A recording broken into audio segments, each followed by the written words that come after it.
Good day, everyone. Today we are going to look at how to create a mini DeFi Vault. Remember our week 9 day 2 class where we are looking at how to create a decentralized full stack application. So we chose mini DeFi Vault as our simple demonstrative project for demonstrating how to create a mini DeFi Vault. So remember the slides and the user flow where we say that we are going to use Metamask for our connection, and we are going to be using Sepolia Ethereum for as our token that can be deposited into the vault or that can be withdrawn from the vault. So let's go into the steps. This is our project trajectory. Metamask can be when we click on connect wallet, it will prompt Metamask wallet connection. Then when we connect, we are using Ether.js to power the wallet connection uh, and to power the Web3 architecture of our of our decentralized application. So the first smart contract will be deployed to Sepolia blockchain. This is a virtual machine environment on its own. So these are the these are our basic project structure. We are going to create the project using NextJs. Then our smart contract will contain the following functions. I believe you remember the what we discussed in the class. So these are the slide. Though mind you, some things will be changed, like some of the code in our smart contract creation, like some of the code, uh, like in this place, we are going to okay, we have space here already. So some things will be changed along the way. So you can cross check with what you have on the slide. But the one we have on the video is what actually works with the smart contract. So let's start. I will minimize this and open a new project. Okay, let me close this one. So I have one project already, so I'm creating a new one. So there's probability I will not go into Web3 practice folder to create my own. So your own, you can create it in Web3 practice folder, but I'm not creating it in my own. So I'll just create it in my document folder. So let me maximize this. So CD documents. I'll be having a multiple of the file if I go into Web3 to create. So that's why I'm not going to the Web3 folder to create my own. So I'll just create my own mini DeFi vault inside these documents. So CD document. Now to create, I will firstly check my node version. Node version. Node space flag v, flag the version. So I'm on node 18, so I change it to node 22, nvm use 22. So it has changed my node version to 22. Now the next thing is for me to actually I can create the project folder using a make directory mini DeFi Vault. Then I will now cd into mini DeFi Vault, but I'm not going to use make directory folder. The reason being that when I'm creating a NextJs app, it will ask me the name. It will also ask me for the name of the project. And by so doing, it will create another folder inside the folder. So I will start straight by creating my NextJS app and name it the Mini DeFi Vault. So I will start with npx. So for you to use this command, make sure you have installed, you have Next.js on your system. So npx create next next app at latest at latest MPS creates next app at latest. So the NextJS app is starting. Then later we are going to set, click yes, yes, y, enter. So we are going to set our app, we'll configure our app by, okay, so what's your project named? So I want to name it. So by naming it here, it will create the folder Mini DeFi Vault. Now, if I want to customize the app, so for you that are just using the Next.js, you can go to customize. The same thing I want is what I have in the recommended default here. But I want to show you how to choose it one by one in case if you have to choose it one by one. So I said no, customize, enter. So it's asking me, do I want to use Next.js? Yes, I will use Next.js. Yes. Do I want to use S-Lint? Yes, I want to use S-Lint. It's asking me, do I want to use React compiler? It has selected no for me, and I don't want to use React compiler. So I will enter it that no. It has selected no already. So enter. So it's not using it. It's asking me, do I want to use Tailwind CSS? Yes, the Tailwind CSS is what we use for our styling that will give coloration and some other beautification feature to our application. So I click yes. Then it's asking me if I want to use SRC directory. It has selected no, and I don't want to use SRC directory. So I click, I enter it that no. Then, would you like to use app router? Yes, I want to use app router. It has selected yes by default, so I will enter it. Then it's asking me if I want to be importing at earliest. This one make our work much easier. So I will click yes. So I change from no that it's selected by default. I click yes. So enter. So it's asking me which one do I want to configure. Is I want at slash name. So it's better this way. I click enter. So it's asking me if I want to use agents. I want to include agents.md. It's a new feature in Next.js. I click yes. So it has started initiating it.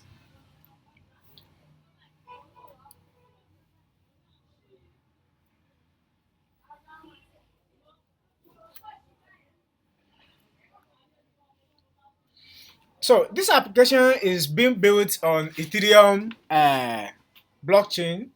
So we are going to use either JS as our Web3 blockchain technology of choice. So we are using ETHers.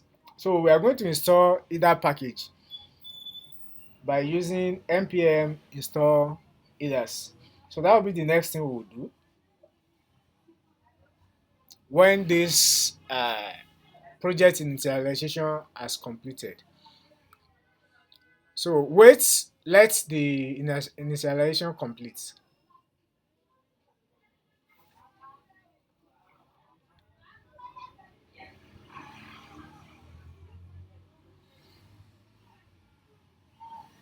So we are waiting for the project initialization. So I want to create this video in three parts. The first part we set up the project template. Then I I will update the MD. Sorry, I will update the readme.md file. Then I'll push to GitHub repository. Then after that, I will now work as if I'm a what do we call it? I work as if I'm the smart contracts uh, developer. So I will go into the smart contract file and work the way I'm supposed to work as a smart contract developer.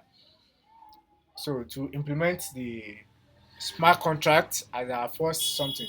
So the next video will be on how to work as a full stack. I mean, sorry, as a front end. Someone wants to implement the front end. Then the third video will now look at how we are going to deploy the deployment aspect, so I can serve as a guide.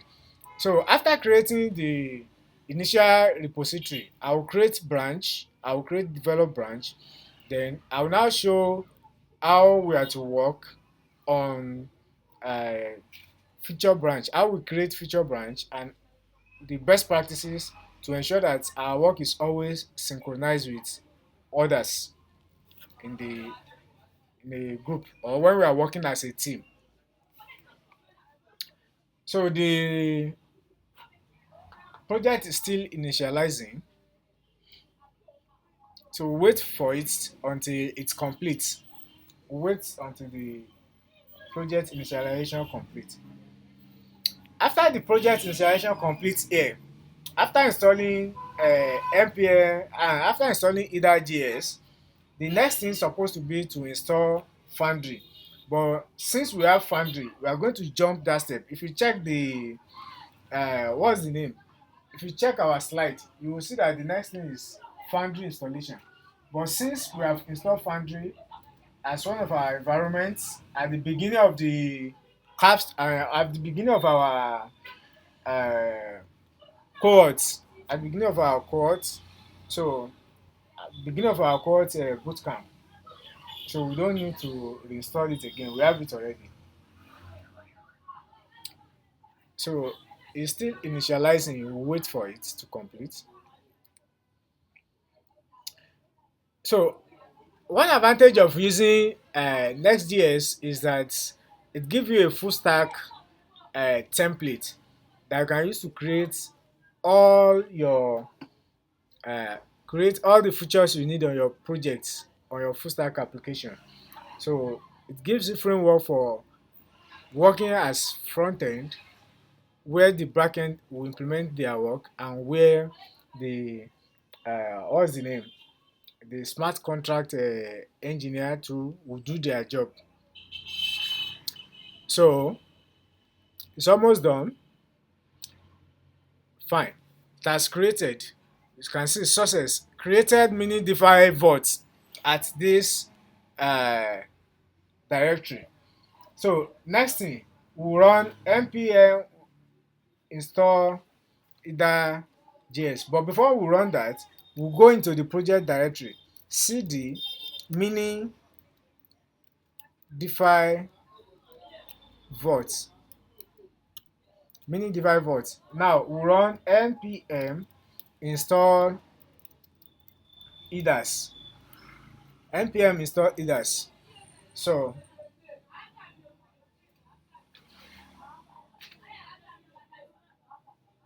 npm install edas. So we have installed either JS. So the next thing now is for us to go into the project. We are already in the project directory. So the next thing is for us to create our what do we call it? If you were following the slide, the next thing is for us to create our contract folder. But before I will do that, I will open the directory code space dot. I will open it on Visual Studio Code.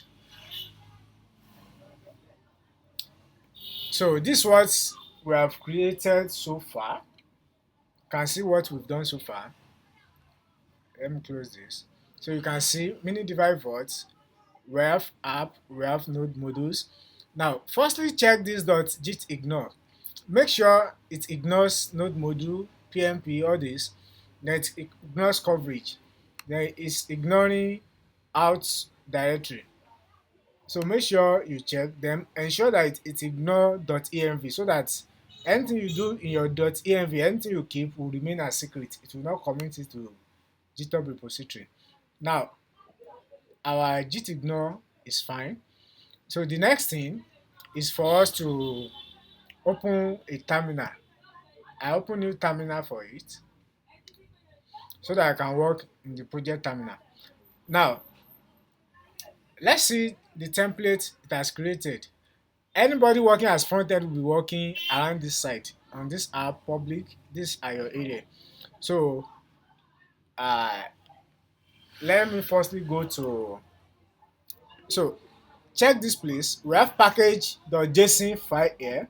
So in package.json file here, our app is named Mini DeFi Vault. So that's the name that will be coming on our metadata. Then the scripts that we can run npm dev, we can run npm build to build, we can run npm start to start this, and for xlint something we can run npm uh, lint to start lint usage. So these are the scripts you can run. Then if you check here, we have a different dependency, either Next, React, React DOM. So any further installation we did, it will be adding it in this package.json. Now so far, let's check on node version. Which node version are we using? Node flag v. It will come with node 18. So change it to nvm use 22. So I've changed to 22. Now I want to install all this package that we're having here, because if I don't install it, it will not work. If I run npm, if I say npm run dev, if I want to start the application now, it will not start. Okay, it's starting. That means I have the packages already. Let me go and check if it starts correctly. But in case if you clone your own repository and it's not starting, that means you firstly need to run npm uh, install. So let me check the URL. So you will see the default. You can see it's on 3001. The reason being that I have the first something being open here. So if I close this, let me close the first one that I have in Web3 directory. Let me close it. So if I close it, the next time I want to open, it will open on normal, it will open on localhost 3000. So let me check the,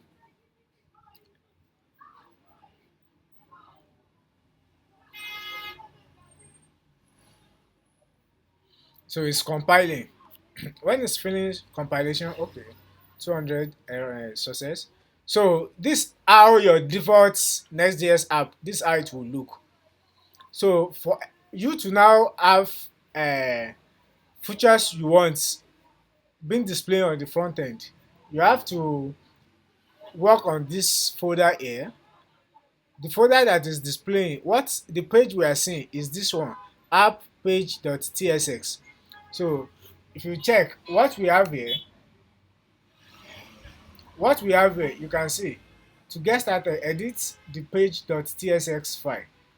Looking for a starting point or more instruction, head over to, so this is the page that is being displayed in our application. This is the page we are seeing here. To get started, edit page.tsx file. Looking for a starting point or more instruction, head over to, you can see what we have there is what is displaying. So that's the function of this page. The app page.tsx. So app here control the front end.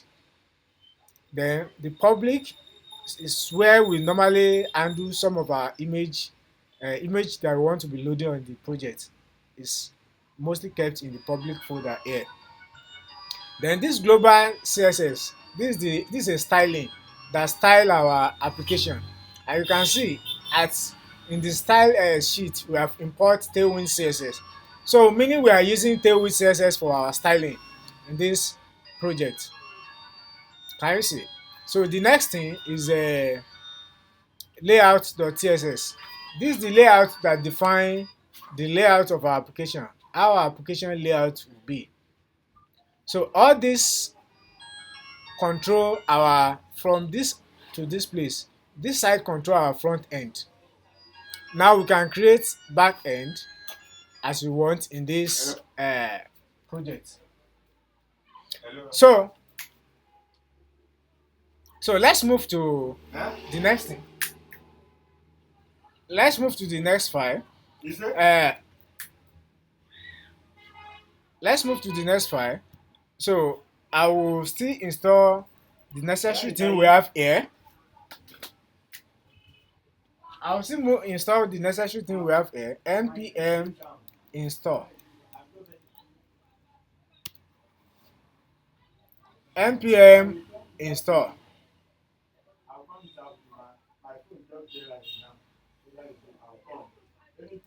So all this something you are seeing, ignore it. They are tailwind css stuff, and because this page.css will still come and do work on it during front end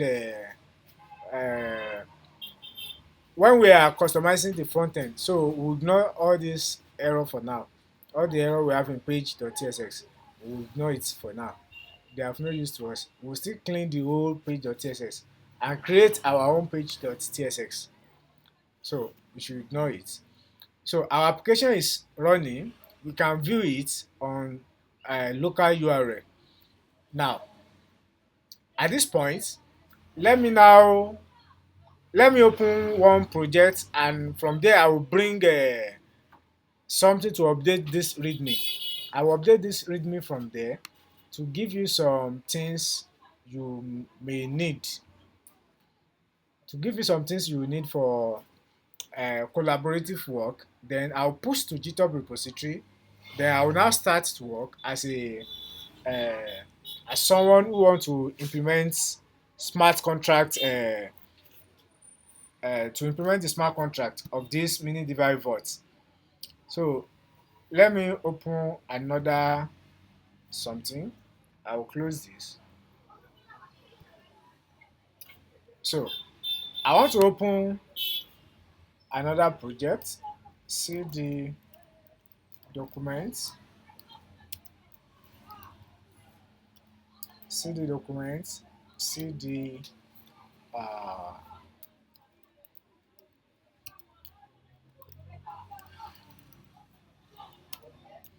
so here I want to open with let me list project I have here. Here's yet chain. Okay, let me open this one. I can get cd bsv at chain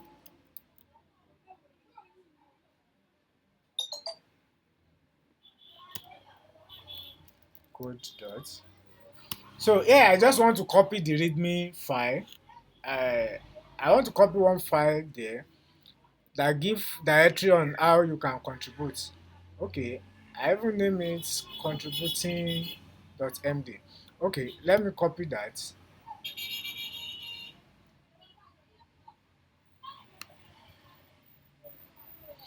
So I want to copy this. Okay, I don't need the readme. What I need to copy for you is this one that shows you how to work as a group. Yes, this one give you information on how to work as a group, how to create branch, and do every other stuff. Then I will edit this side for your work. All right. So before doing this, let's create a repository for our mini DeFi Vault. Let's create a repository. So I'll go to this place. Um,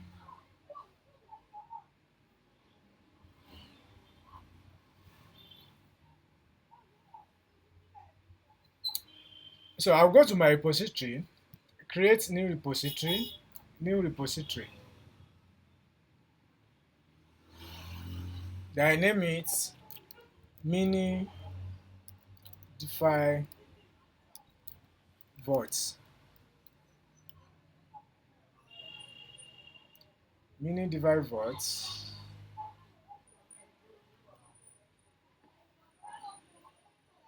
Then, oh,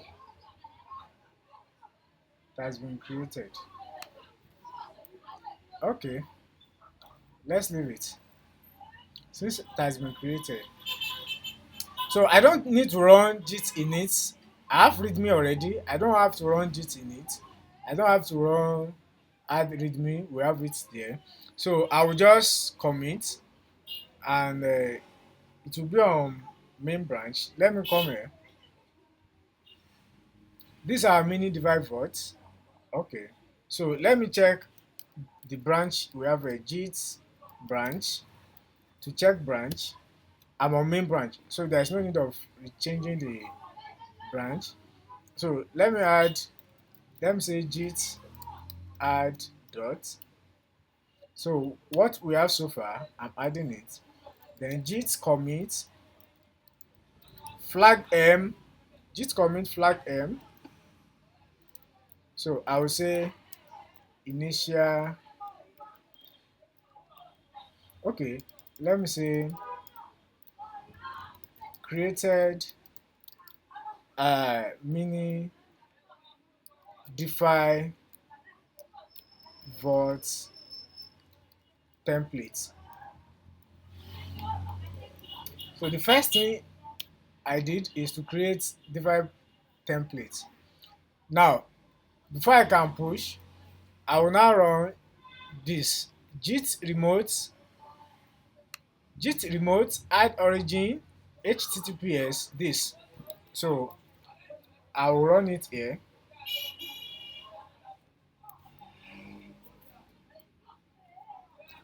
So enter.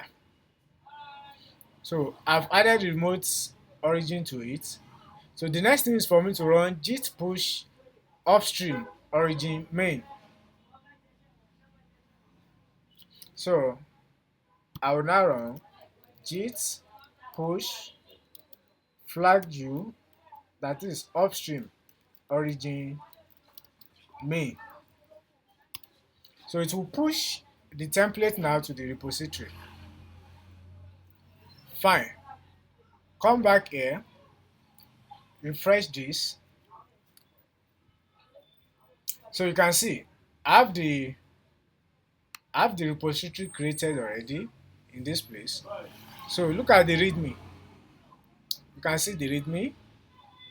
Oh. Now let me update the readme for how to participate. So for the readme participation, I will now come here. Let me uh, copy this for you. So this one contains information on how to uh, contribute. Come and see. So let me close this so that it will not be confusing our work. Now come here. In this readme, I'll paste it here. Fine. Now let me edit some things that need editing here.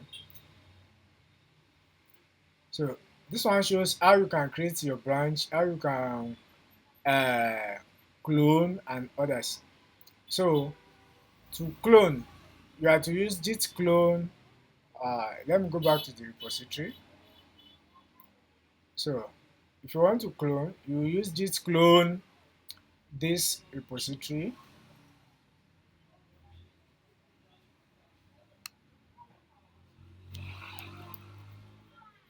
Then you cd into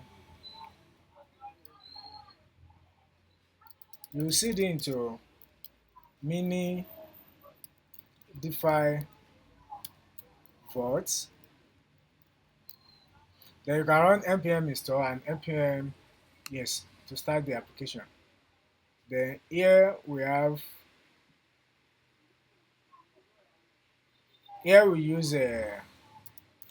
use Metamask wallet. Metamask wallet. That's the wallet we use here. Then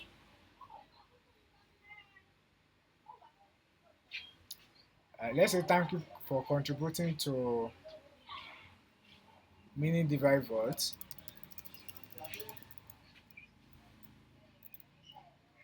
Mini DeFi Vault.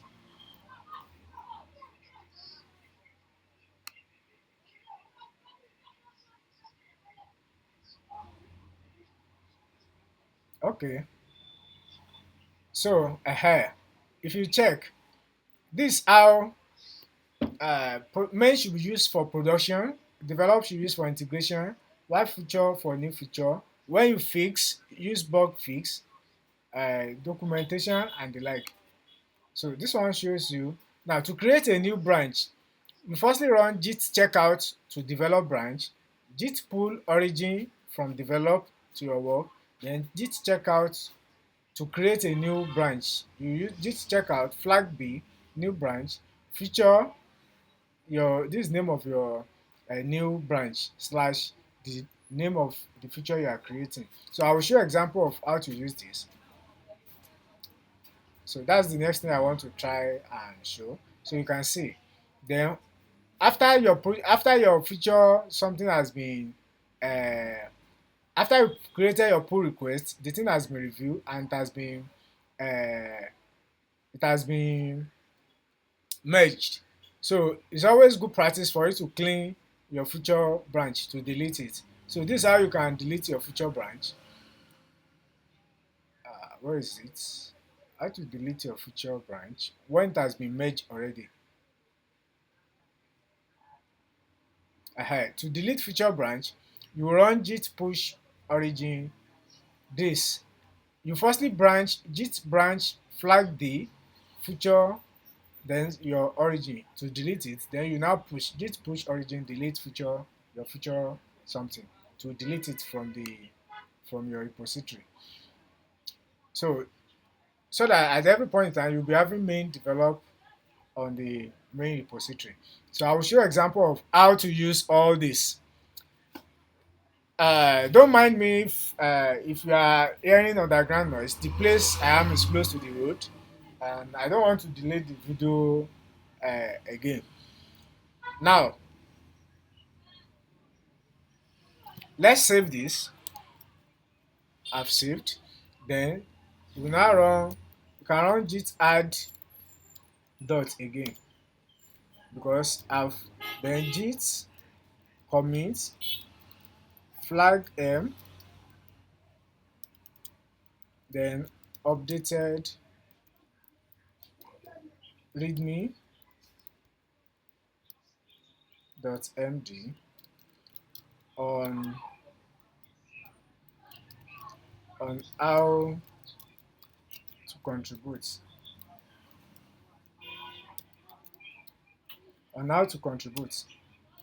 then I can now run git push. A single git push will now be pushing to the main origin. So this is how we create templates for the full stack application using NextJs. Now, let's say I as a member of a team, let's assume that I clone my repository to reach this stage. Okay, before now, let me create a develop branch. Let me firstly create develop branch. I'll run uh, git branch, sorry, git checkout, flag b, then flag b develop. So I want to create a new branch named develop. If you check here, to create a new branch,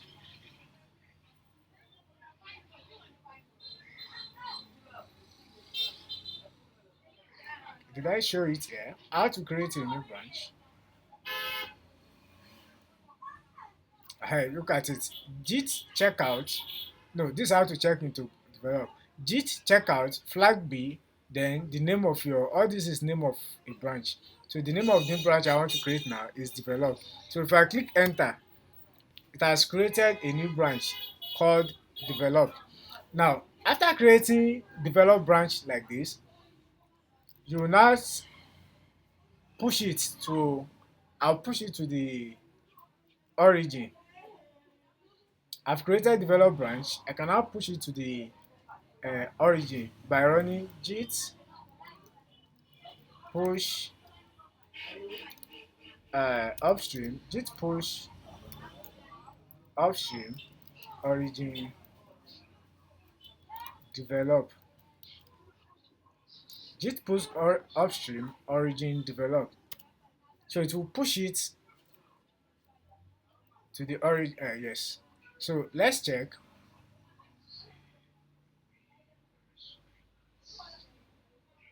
If I refresh this now, I'll have two branches here. You can see now I'm having two branches, main and develop. So whatever I have on main, I will also have it on develop.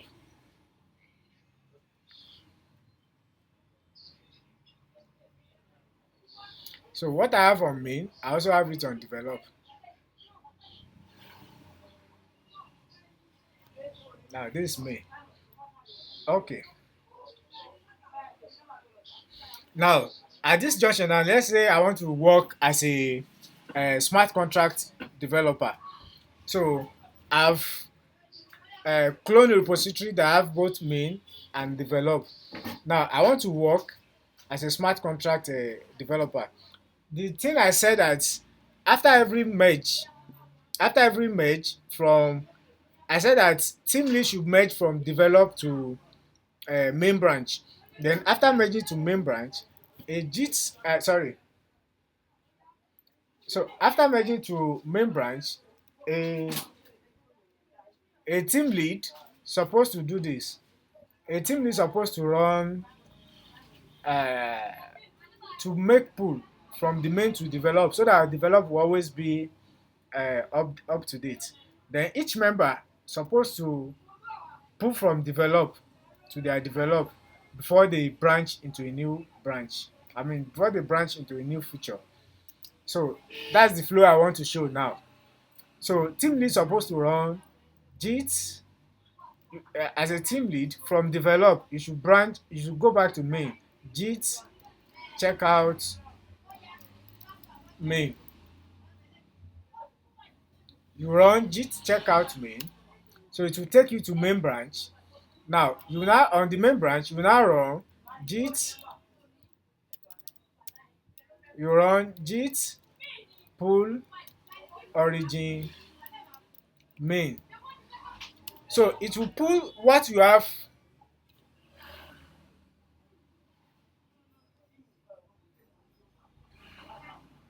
Says fata JIT pull origin main. Fata unable to access HTTP GitHub programming developer no resolve hosts github.com.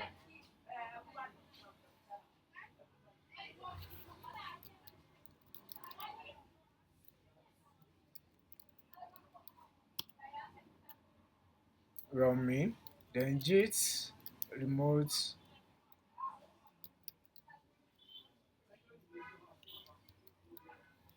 v run origin HTTPS GitHub programming there.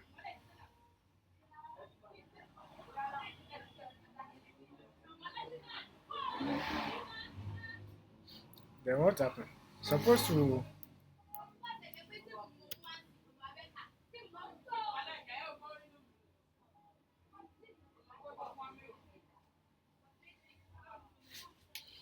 not resolve the hosts. What do you mean?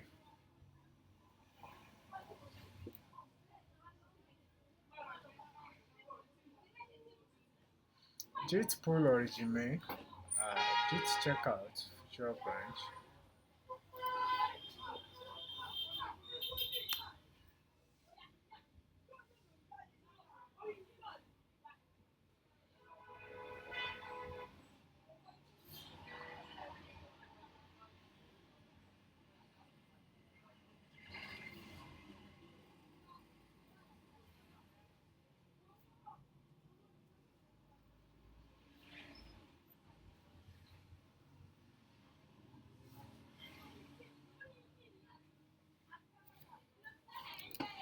Let's use JIT fetch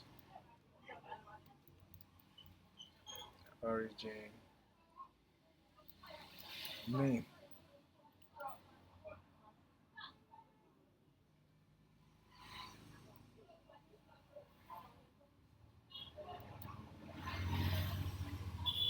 What's happening?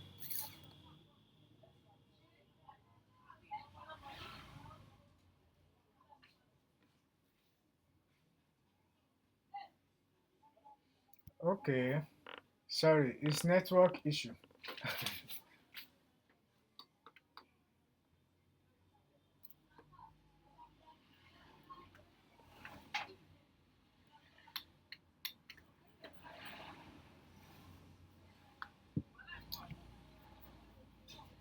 So my network is having problem. That's why it's failing.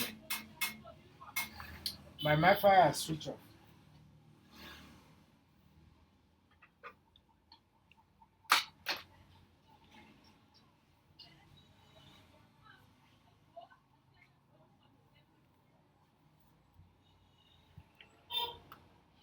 So let me. I'm powering my Wi-Fi again.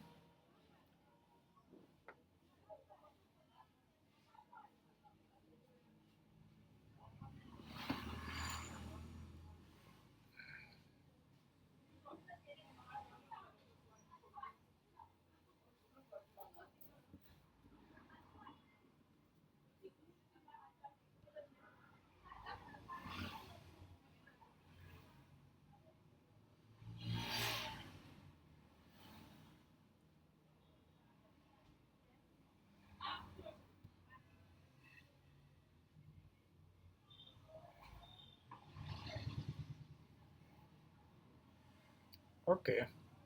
Let me check if the network is back. Okay, it's back. So our JIT pool supposed to work now. So JIT pool origin main. Okay. So this is how it's supposed to work.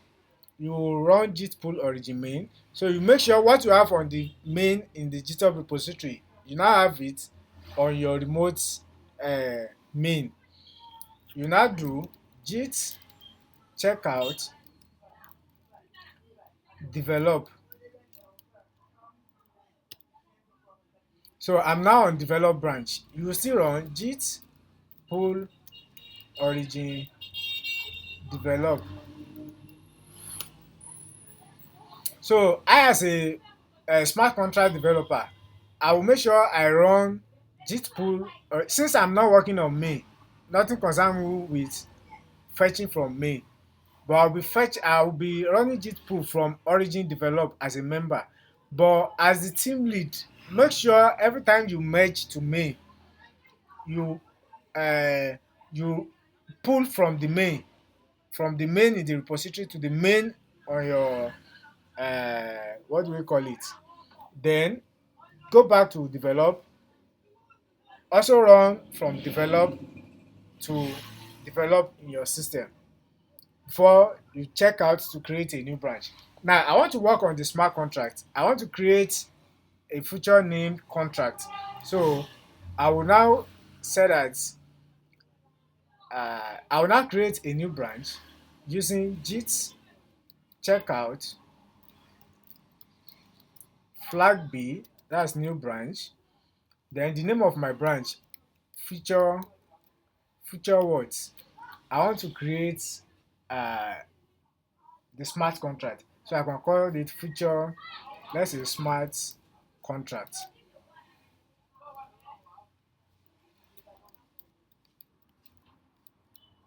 So I want to work on smart contracts. So I'm creating a branch, a future branch named smart contract. So I'm now on future smart contract. That's the name of my future branch. So let me check. Git branch. You can see I'm on future smart contracts branch. Now I can start my work as a what do we call it? I can start my work as a smart contract developer. Now, as a smart contract developer, the folder where I can work is not yet in this uh, repository. It's not yet in the repository. So I'm creating it by myself. So I will now start my work using Forge init contracts. I want to name the folder contracts. So Forge init contracts. So I'm now using my Foundry to create contract folder. And you can see the contract folder has been created here. So in the contract folder, I have JIT, I have library, I have script, where I have counter.s.so. Then I have src, where I have counter.so. Then I have test, where I have counter.so. So I don't need this counter uh, contract. So I will delete it. Then I don't need this one in src. I'm deleting everything that has to do with counter smart contract. I don't need it. Then the test for counter smart contract, I'm deleting it.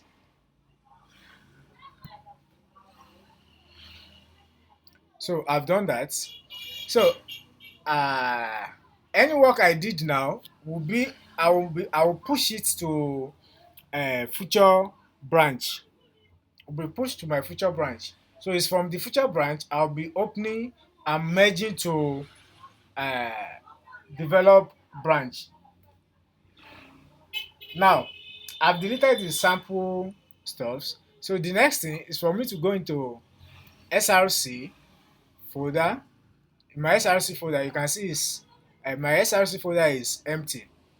So I can now go into my contracts folder as a I'll move from Mini DeFi Vault, which is the main application. I will CD and go straight into contracts. I'm going to contracts. So now I'm in contracts. You can see it's now bringing contracts. I'm now inside this directory, this contracts directory. I'm inside here now. So in the contract directory, I will grab the src folder.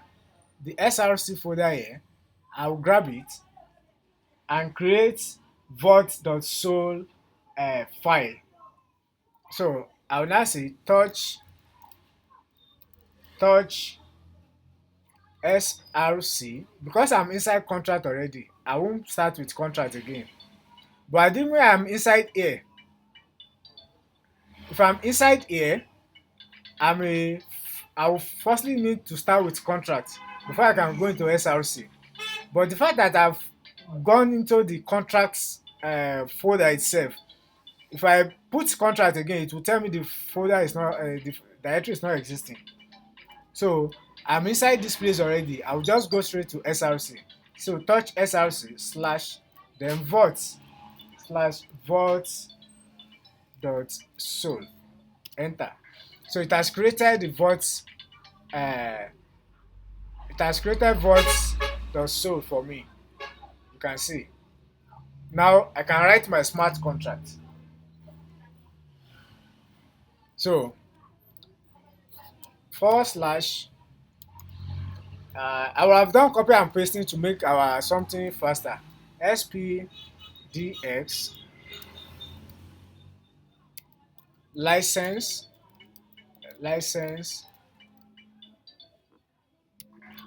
identifier license identifier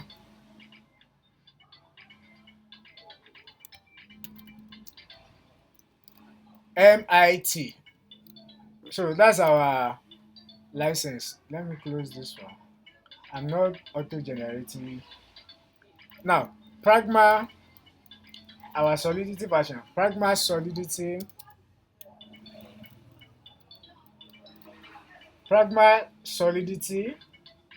version, stable version 0.8.20.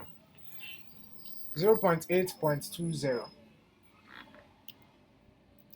So contract vault.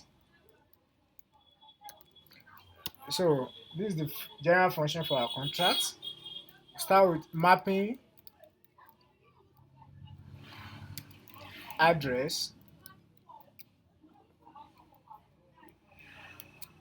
Mapping address unsigned integer 256 character. Unsigned integer 256 character on visibility of public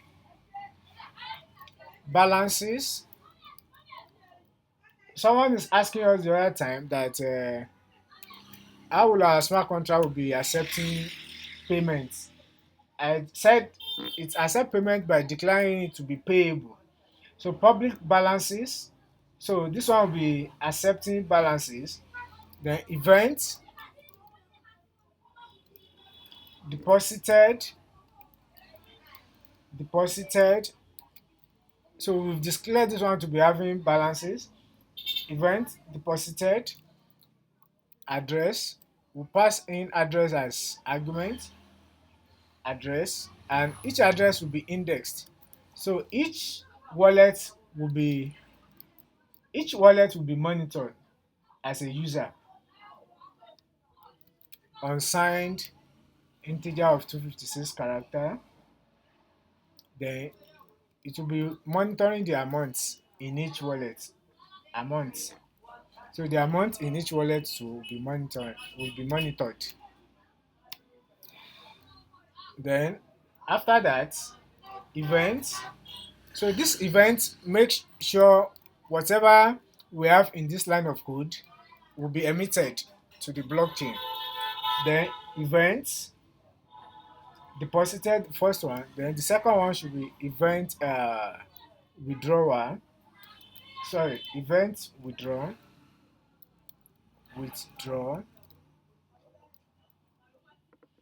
event withdrawn. Then address indexed user. Then unsigned integer of 256 character. Then the amount withdrawn to will be tracked. Amount withdrawn will be tracked. So for withdrawal purpose. Now our functions. The first function deposit. So this is the function that enables someone to deposit. Function deposit is set to be external so that we can view it publicly, and we declare it to be payable so that it can accept payment. It will be accepting payments now. So using custom, so this is a point for optimizing our code. If later we want to optimize, we can optimize through this point, because here we are using string. So require message.value.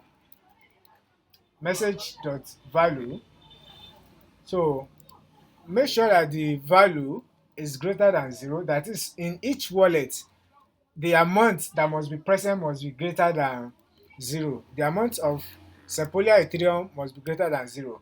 So if it is less than 0, it will throw this error inside the string. It will throw the error that send Ethereum. It will tell the wallet or the user to send Ethereum. That is, it means that the person's wallet is not having Ethereum, so you should send Ethereum. Then balance. So if it pass the condition, it will move to the next message. So the message here is referring to the wallet. Message.sender. So this is a list that's assigned plus equal. This list will now assign the wallet message.sender.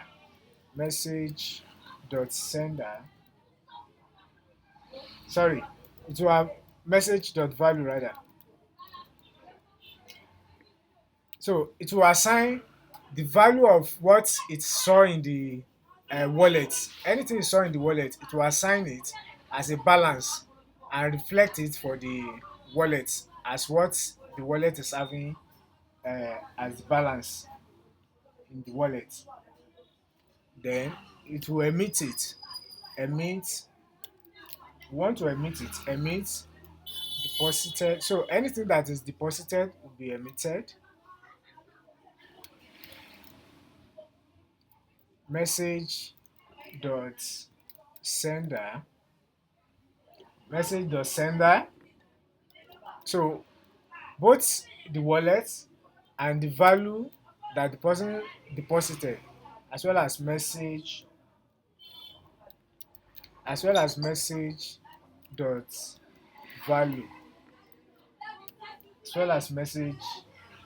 value, So we are through with the first function for depositing. So the second function is the function for withdrawal. Function withdrawn, function withdrawn. That one too is external, but that one is not payable because we don't expect it to be accepting payment. Withdrawal should be releasing fund. So unsigned integer of 256 character, amount, amount that will be withdrawn equals balances. So before anything is withdrawn, remember our reentrancy attack. So because of that, we always update state before we allow funds to go out. So you should firstly check the balance from the wallet message.sender. So this one will ensure that the balance is firstly checked from the wallet, from the person that want to send fund. Then next, require. So this is another point for optimization. You can change from require to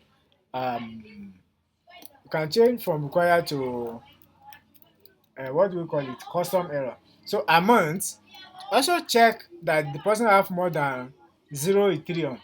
It has more than 0 fund in his wallet. So if the person did not have up to 0, so you tell the person that nothing to withdraw. So tell the person he has nothing to withdraw. He has nothing to withdraw. So he should not scam us. So this one prevents reentrancy attack. Then, if the condition above is met, balances also check. Sorry, balances message.sender message.sender. Now assign it value of 0 initially. We assign it to 0 initially. So after assigning it to 0, so at this point, I change the code from what we have there originally on the slide, because the one we have on the slide is more or less, it will soon be duplicated. It will soon be out of use. It's still being in use, but it will soon be out of use. And we don't know when it will be out of use, but soon. So that's why I changed it to the latest. I changed to the latest one that is now in use.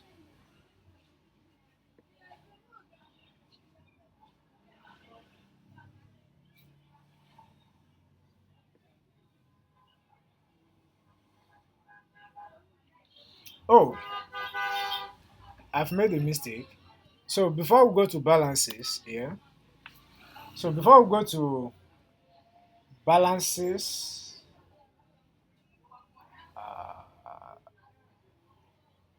okay, it's right. It's correct. It's correct.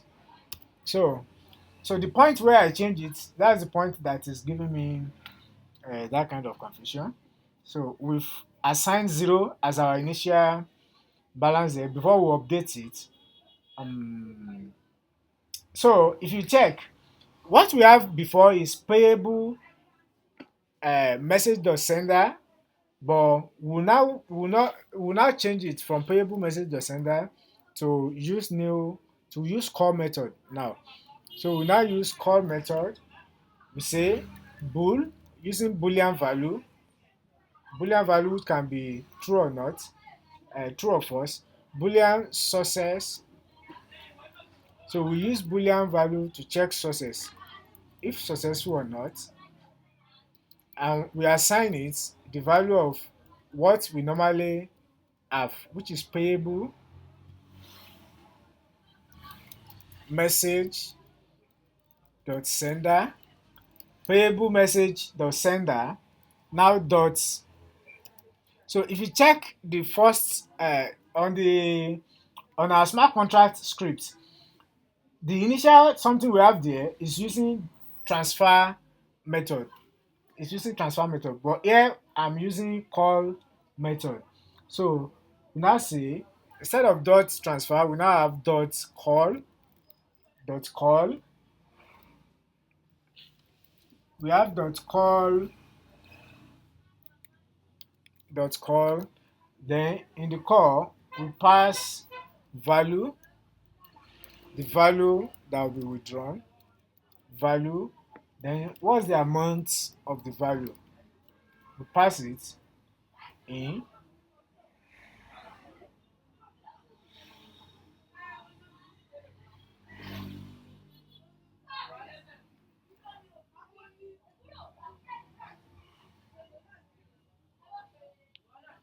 We pass the amount of the value in. Then the amount. I hope I'm not mistaken.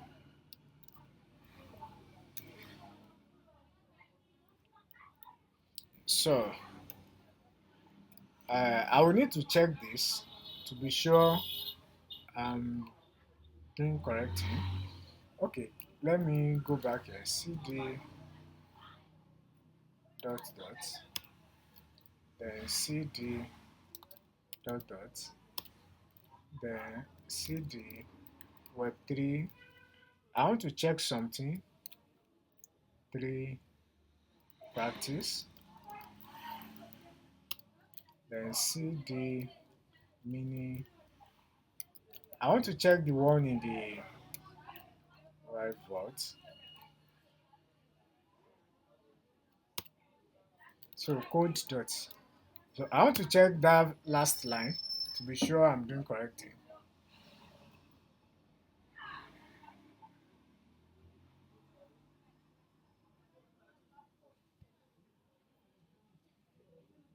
Oh, I put code dot.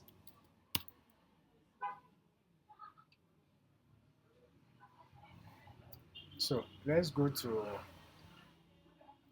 I want to be sure of.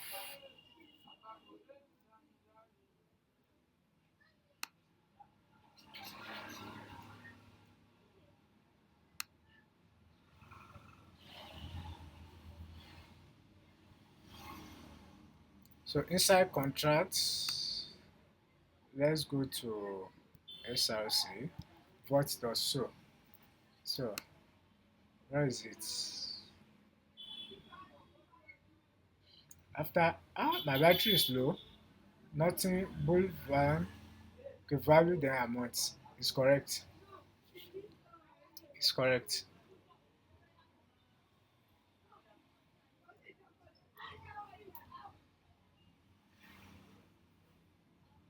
So,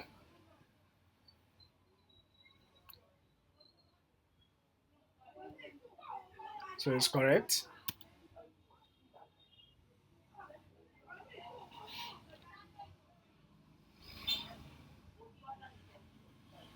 So after this, we pass another string require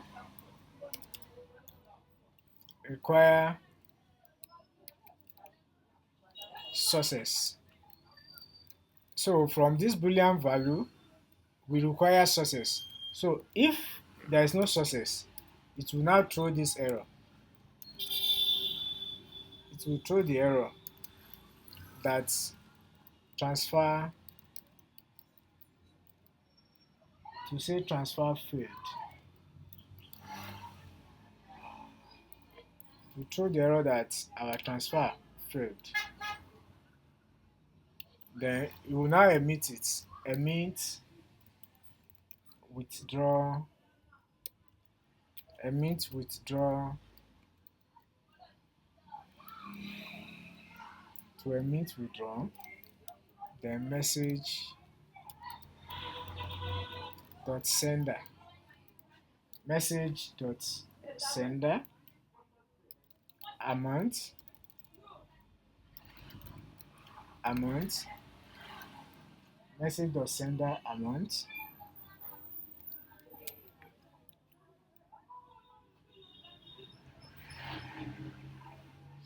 So we are through with the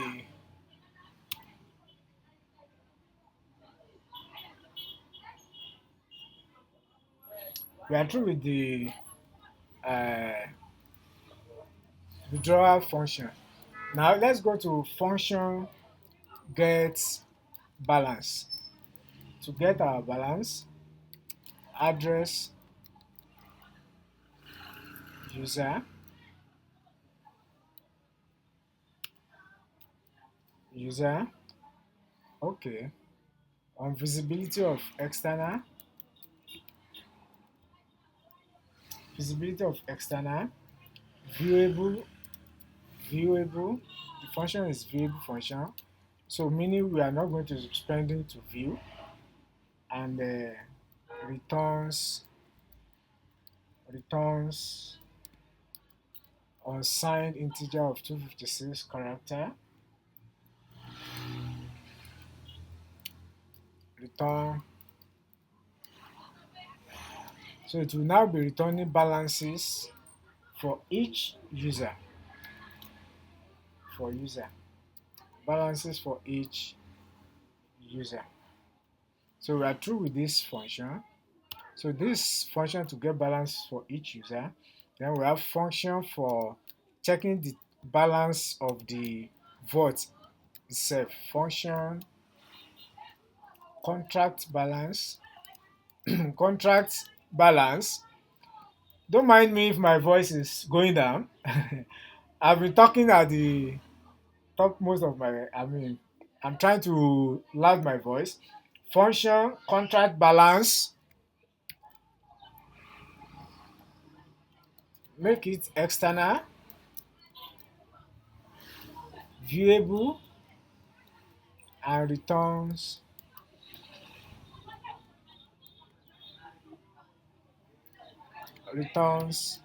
unsigned integer 256 character.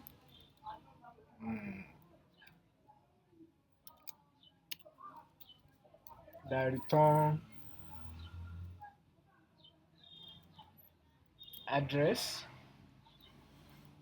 return address,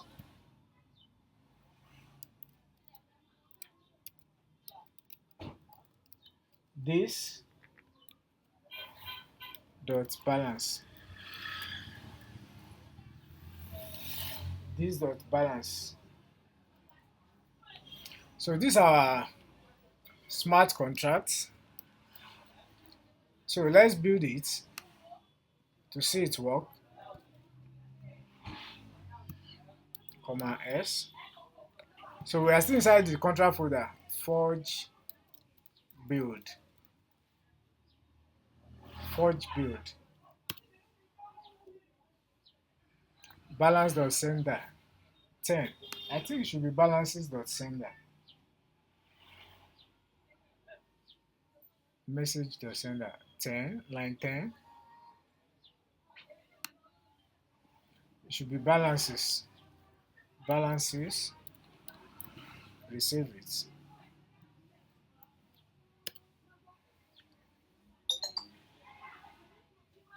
Both sources payable. Message dot sender call value amount. This. I think it's the same with what we have there. Or zero.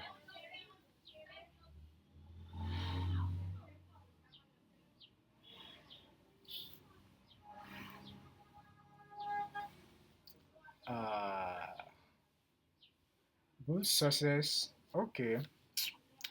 There's comma here.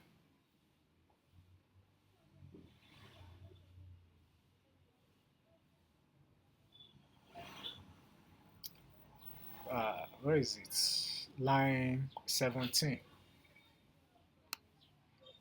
I'm rushing so that I can stop because of this. Then we'll continue. Okay. Because of the my battery is low. I have just 6% remain. My power, my inverter has run down. Okay. Forge build. So our contracts built successfully. So the next thing will be for us to write our test. So I will okay.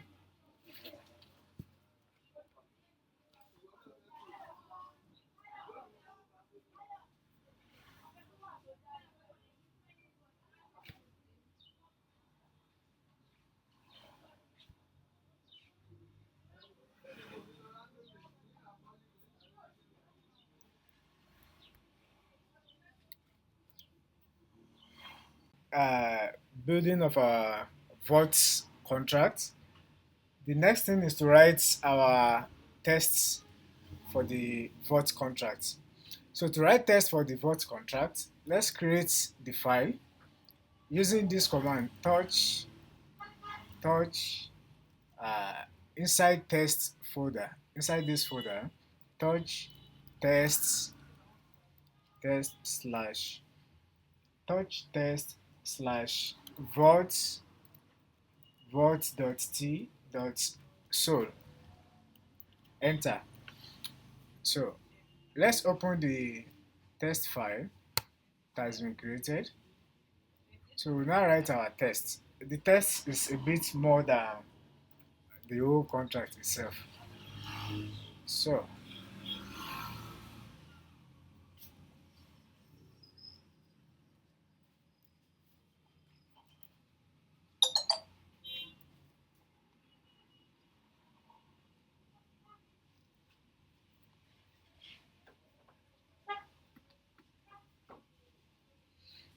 so sp spdx license identifier license identifier sorry identifier license identifier MIT.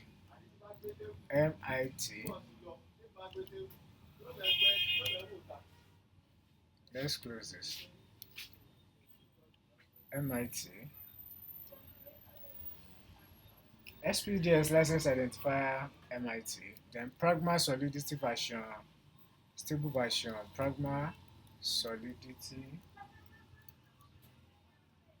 Pragma solidity, sorry, stable version, stable version 0.8.20, 0.8.20. Our import statement. Firstly import the firstly import from Forge standard. Import from Forge standard the tests.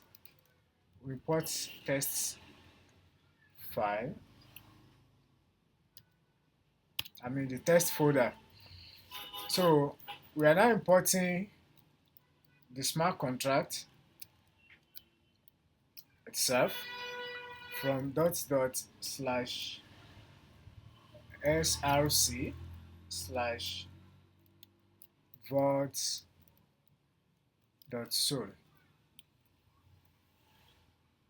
So we are importing the smart contract. So next, we write the instance for the contract. Contract vault contract vault test. Contract vault test is test.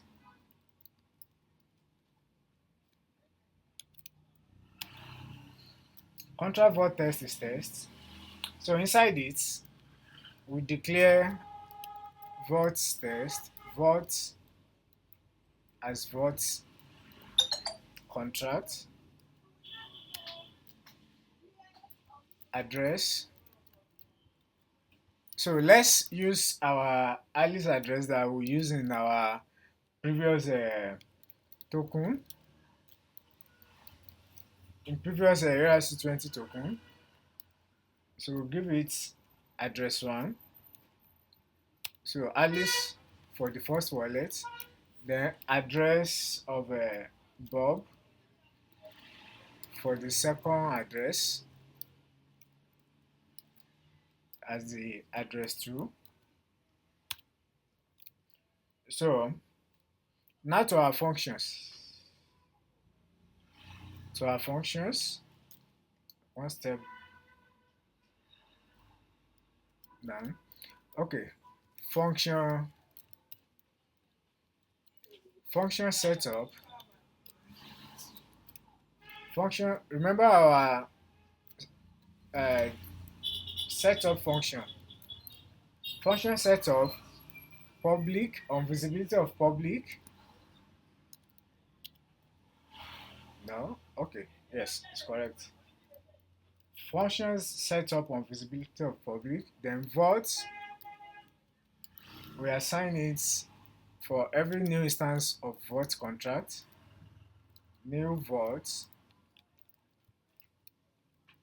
new vault.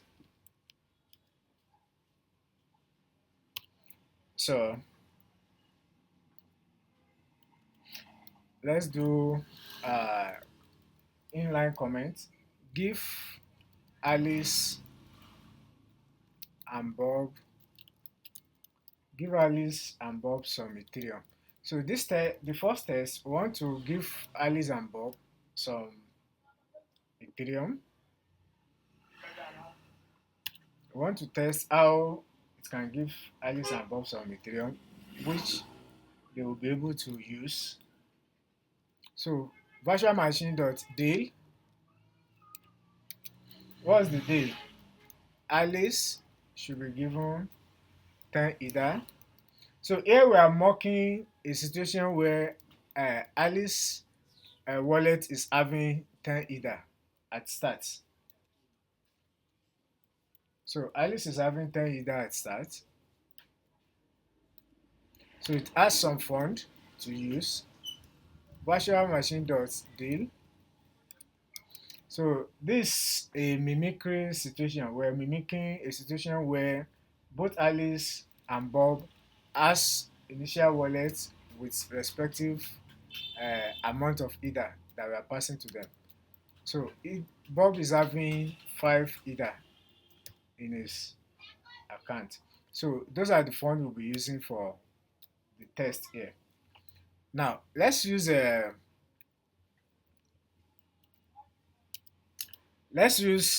multiple line what do we call it, comment, multiple line comment to define each of the tests. We are writing 10 tests for this contract.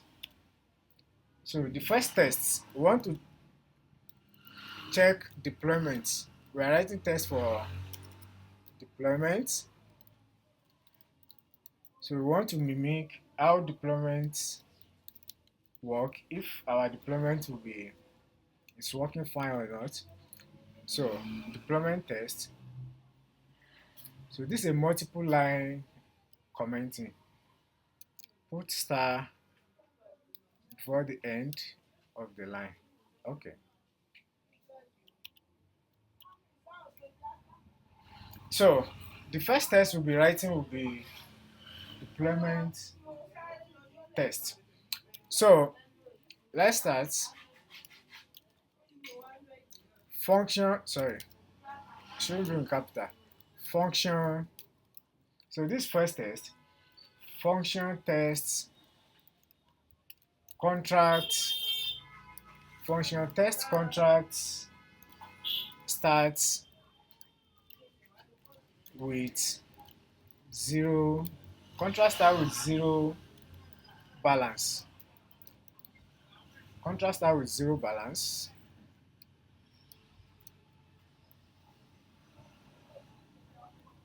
On visibility of public, on visibility of public, so assert equal, this example of custom, what do we call it, assert, okay, sorry, these are assert equal function. Vault dot contract balance, vault dot contract balance.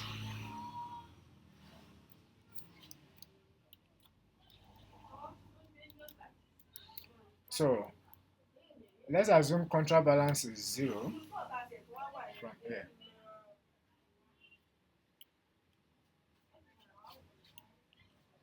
Then function test user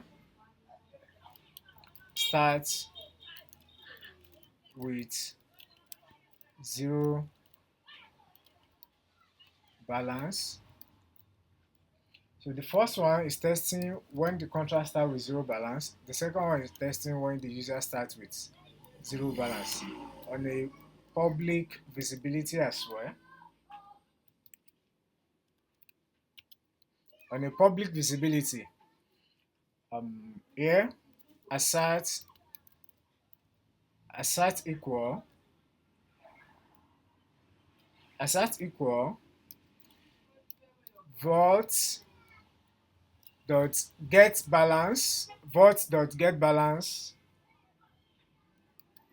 So let's say the user is Alice, so get balance for Alice and assign it value of 0.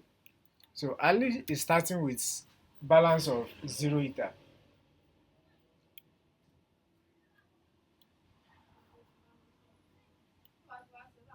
So apart from this, now let me copy. So this is the first test. We are testing the deployments. So the smart contracts will be deployed with users and contract having zero. They'll be having zero balance. So I've copied this. Take note of where you can see this function starts from A. This is the open uh, parenthesis for this and it's closing A. So that's the first test. Now for the second test is for deposit. We want to test deposit test. So the second test is testing for deposit. Function test deposit. Function test deposit Ethereum. Test deposit Ethereum on visibility of public uh, public visibility. Then virtual machine dot prank. We want to simulate a situation where Alice tries to deposit into his wallet. Initial balance of Alice will be 0. Then votes. So from votes dot deposit. So we are calling on the deposit function from the vote to deposit value, to deposit amount with value of 1 ether into Alice, to deposit it into Alice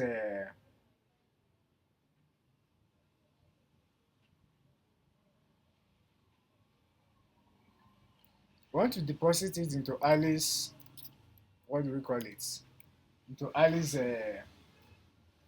vault balance. Sorry, let me check something here in this function. Let me check this function if it's properly passed. Tests vault.so, is it properly passed?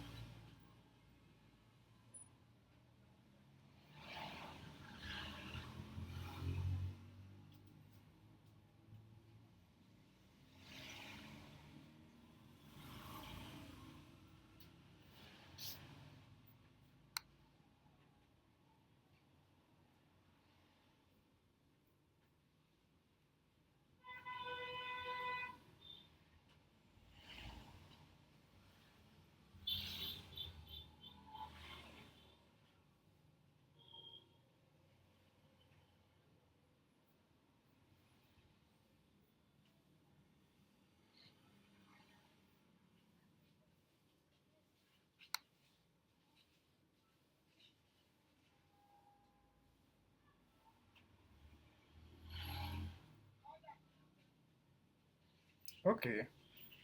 uh, Vault deposit tests virtual machine dot frank 1 ether, comma this assert equal deposit Ethereum virtual machine dot prank Alice this. Oh, I've made a mistake here. I'm looking at it as well. So it should be parenthesis, not bracket. Okay. So this place should be parenthesis,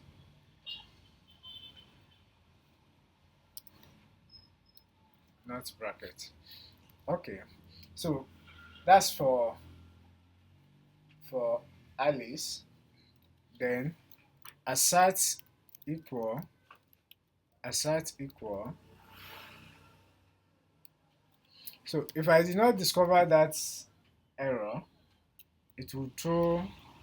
If I discover the bug, it will throw error at the end. Assert equal balance get balance for Alice. So the balance for Alice will now be 1 ether.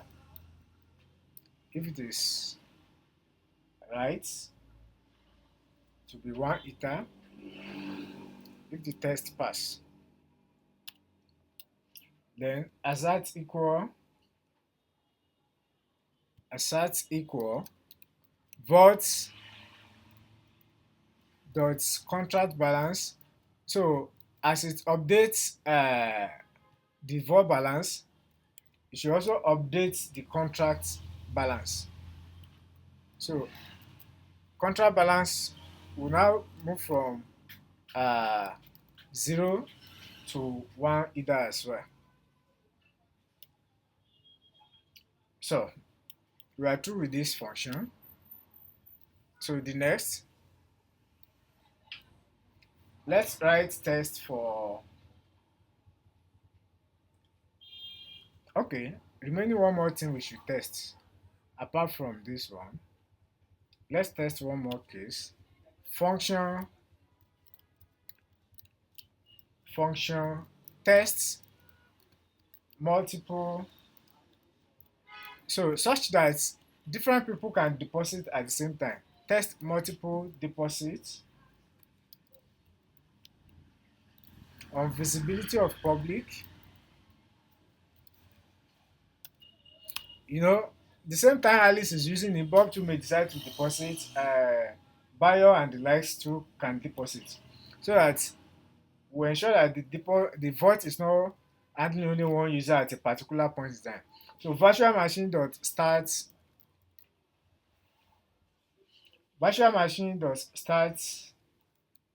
prank Alice can deposit. Then vault dot deposit. So when Alice tries to deposit, vault dot deposit for Alice. Grab the value of what Alice wants to deposit. So let's say Alice is depositing 1 ether.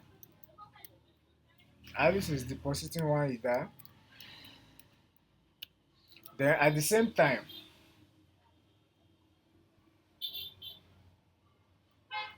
vault dot deposit. Alice is also trying to deposit 2 ether. 2 ether.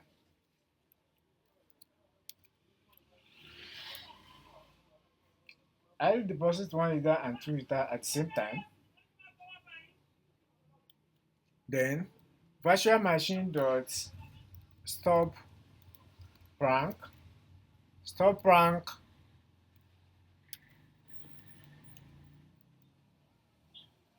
Then assert equal vault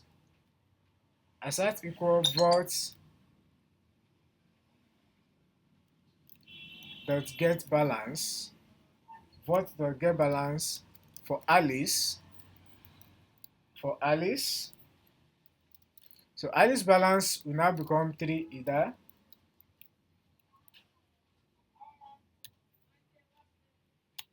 then assert equal vault dot contract balance. Contract balance will now also become 3 ether. 3 ether. At the same time, contract balance will become 3 ether.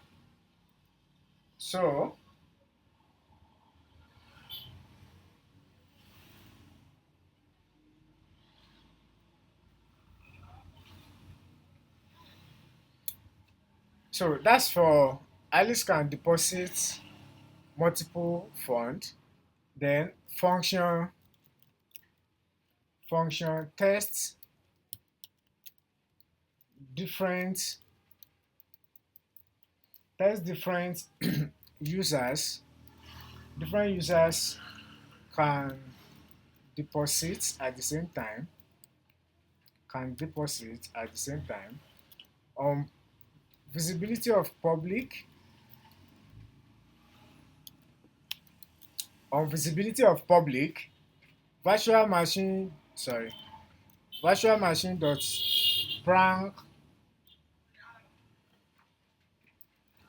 dot prank Alice.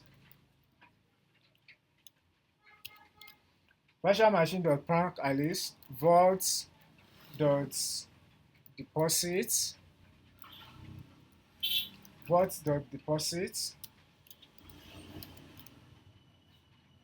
value. So let's say Alice is depositing 2 ether.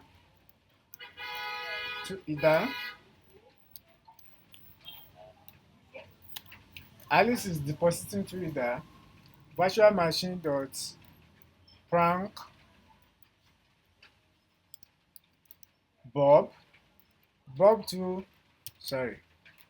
Bob to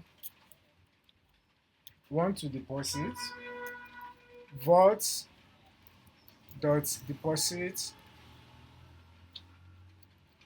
dot deposit value. Then Bob 2 is trying to deposit 1 ether.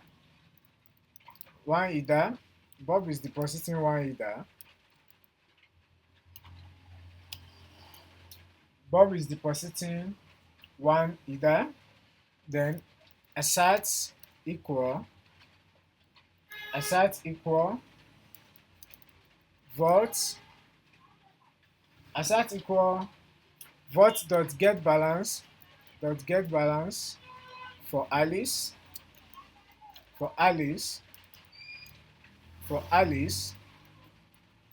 Alice balance will be 2 ether, right? Yes. Alice balance will be 2 ether. Then assert equal vault dot get balance for Bob as well. Get balance for Bob. Bob balance will be 1 ether.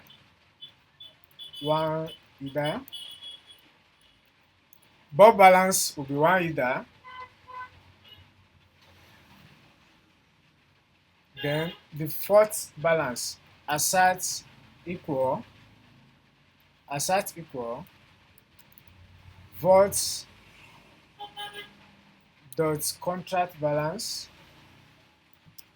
vault dot contract balance.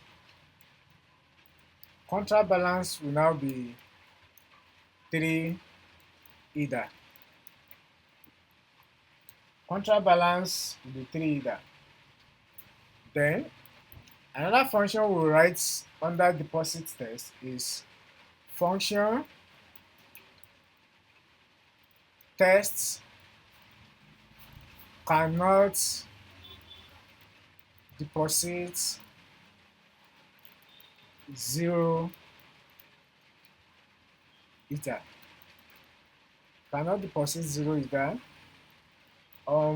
Feasibility of public.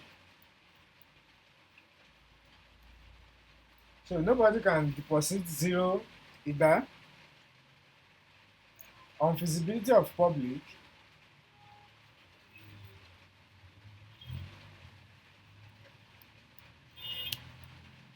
visibility of public, virtual machine dot prank Alice. So virtual machine dot expect revert. So we expect revert whenever Alice try to deposit zero. Expect, oh, sorry,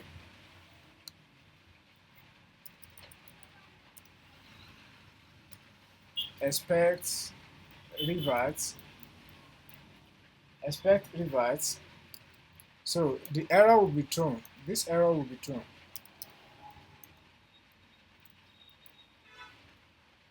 Send Ethereum. Send Ethereum.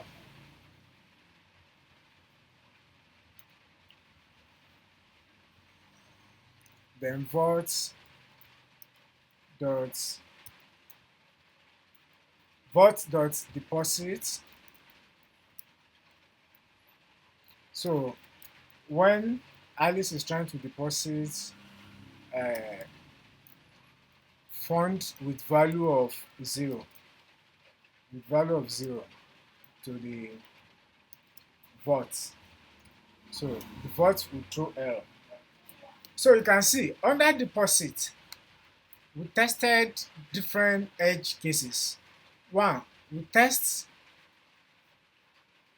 that Alice can send fund and get his vault balance as well as the contract, and the contract balance will be updated. Two, we tested scenario where Alice is sending more than one fund to the vault.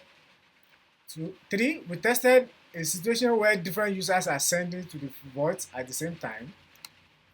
And four, we tested when a user is trying to send zero Ethereum. The vault should not accept zero Ethereum deposit. Now, the next test will be withdrawal test. So we now test for withdraw. So withdraw test, withdraw. So user's ability to withdraw from the vault is next thing we want to test. So function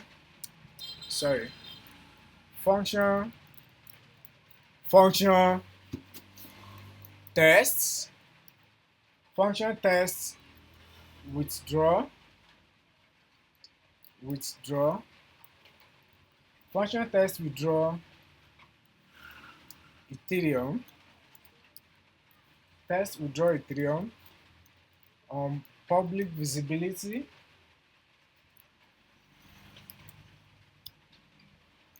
test withdraw Ethereum on public visibility, virtual machine dot start prank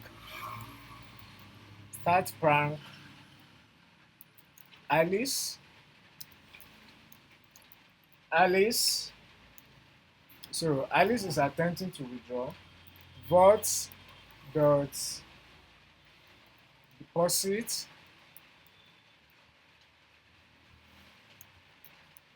So Alice has already deposited value.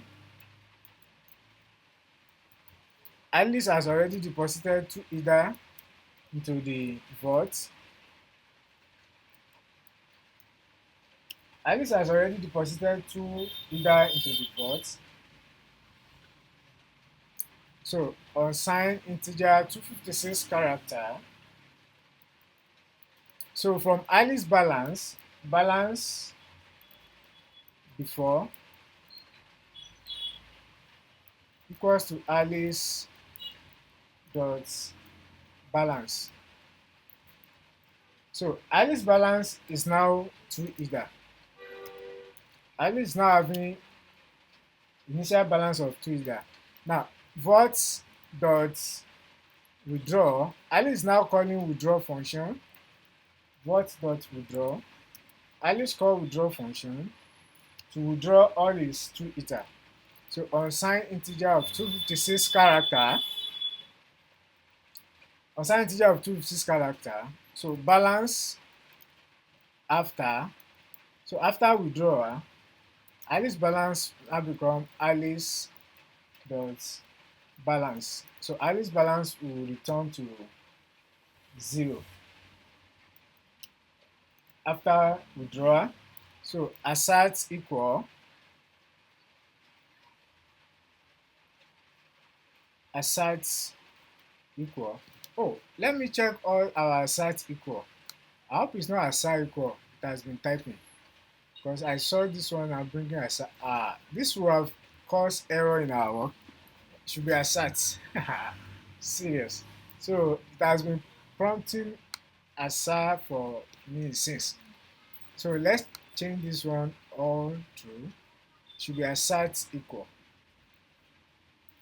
Assert equal.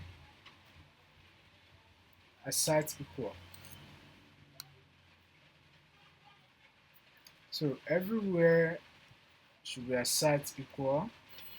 Assert equal. Thank God I was able to see it in that place. Okay, it's correct here. Let's check through. Okay, let's move on. So assert equal.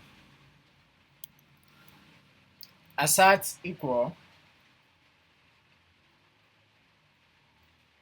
Balance. Assert equal. Balance after. Balance before.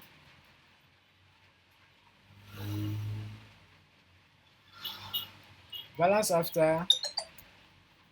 Balance before to either.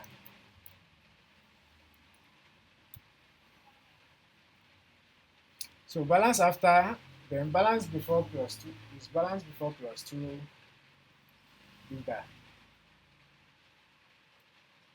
So that's what will be present in Ali's wallet. Because once Alice withdraw from the wallet, it's supposed to update.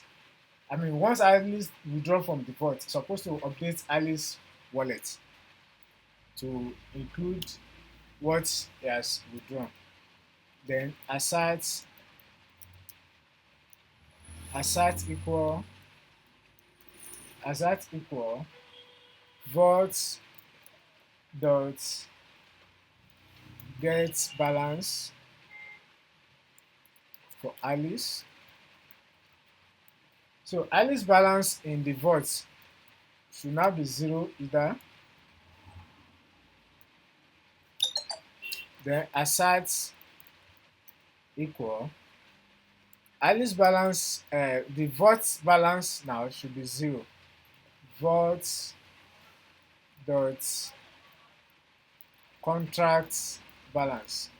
So the balance in the contract now, contract balance should now become 0. So the contract should be updated to become 0. Then virtual machine dot stop prank.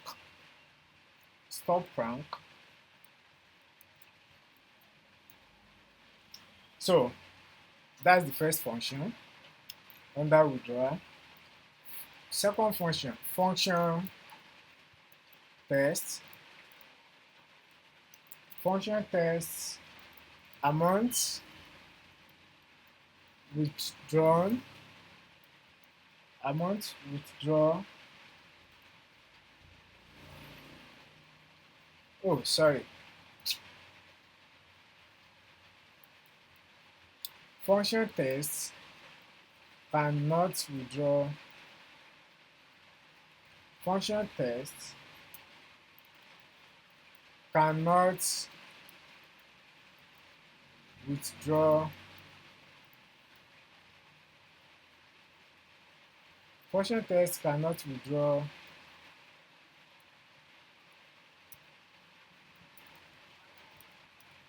function test cannot withdraw without deposit. So if you don't deposit into the vault, you cannot withdraw from the vault. Function test cannot withdraw without deposit. On visibility of public. So with this, you cannot withdraw without you depositing into the vault. So if you don't have money in bank, you won't be able to uh, withdraw money from bank. So virtual machine dot prank Alice. So let's say Alice is trying to withdraw when it doesn't deposit. So we expect it to revert. Virtual machine dot expect revert.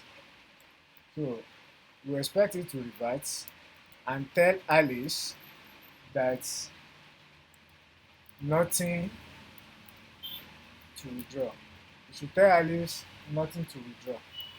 So Mr. Man, you did not deposit anything. So nothing for you to withdraw here. Or Alice will be Mrs. Woman. Alright. Vault dot withdraw. So Alice is now trying to call withdraw function when he has actually not deposited any amount. So Alice won't be able to withdraw, it will revert. Then function test balance reset. So to ensure that after every withdrawal, balance reset back after withdrawal. Balance reset after every withdrawal. So function test balance on visibility of public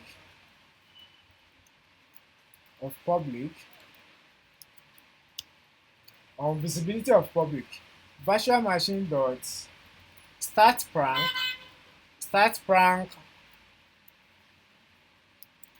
using Alice again. I think we are not being fair to Alice. Maybe sometimes we should be using Bob. Okay, virtual machine dot start prank Alice vault dot deposit. You know, Alice should firstly deposit before we can value. So Alice has deposited 1 Ether.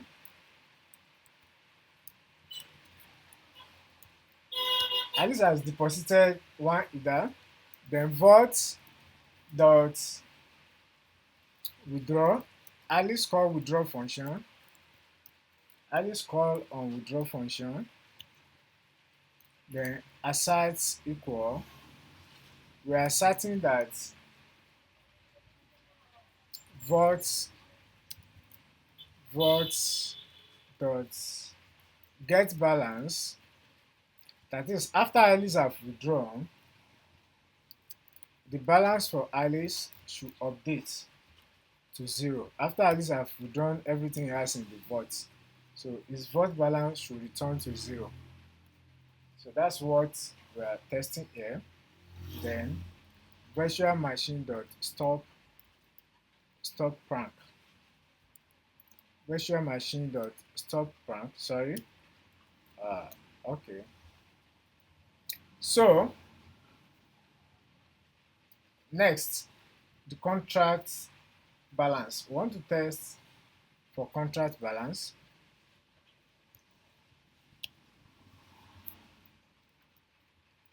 Contract balance test.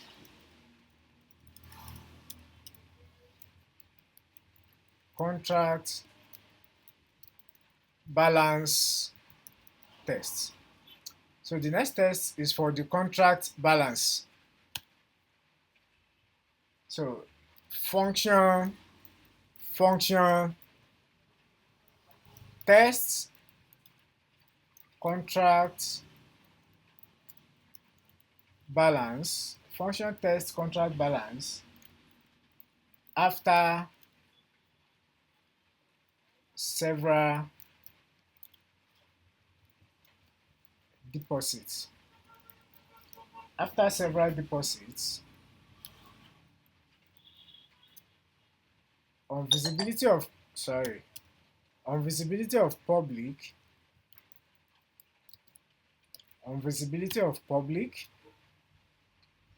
virtual machine dot prank Alice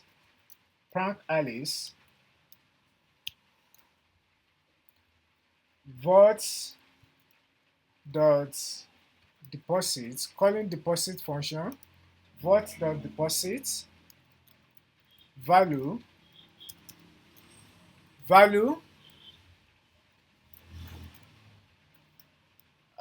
to either Alice has deposited to either, then virtual machine dot prank Bob. This Bob,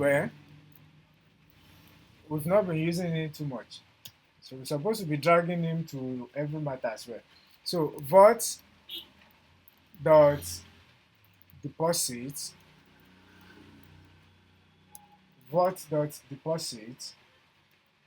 value. Let's make Bob to pay much this time around. Well, how much is Bob having from initial declaration? I've forgotten. So let's not just increase its value so that it will not cause error. Okay. Virtual machine dot prank Bob, vault the deposit value. So let's say Bob is sending 1 Ether. I will have asked him to send like 5 Ether, but I'm not sure. I don't remember the actual amount we. Okay, we gave him 5. We gave the other person 10. So let Bob drop 3 Ether here. Let Bob shake body. So Bob is paying 3 Ether here. Is depositing 3 Ether here.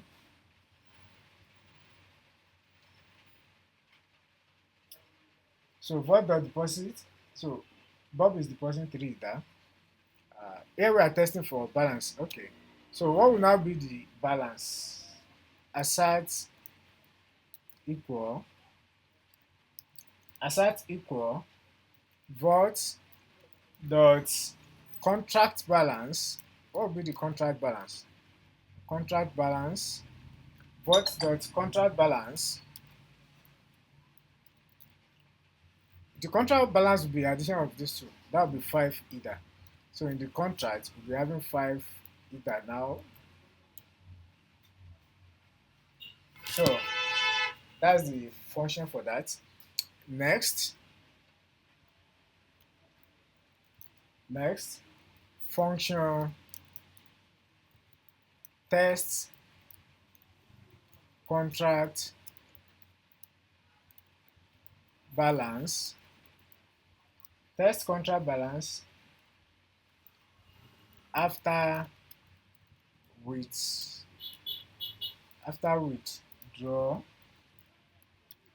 So the contract balance after withdraw. On feasibility of public, this first one check after several deposits. This one is checking after withdrawal. So virtual machine dot prank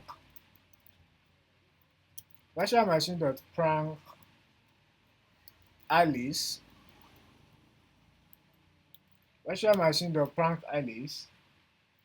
vault dot deposit. Alice will first deposit before it can withdraw. Deposit value. Let Alice pay 1 Ethereum because we have been using her all this while. So let's be fair to Alice and collect more from what's the name of that guy? Bob. So I'm just being so virtual machine dot prank Bob. Bob will pay more now. Prank Bob. Virtual machine dot prank Bob. Vault dot deposit. Let's collect 4 Ether from his 5 Ether. Vault dot uh, 4 Ether, 4 Ether. So we made Bob to pay 4 Ether out of his total 5, 4 Ether. Then virtual machine dot prank Alice.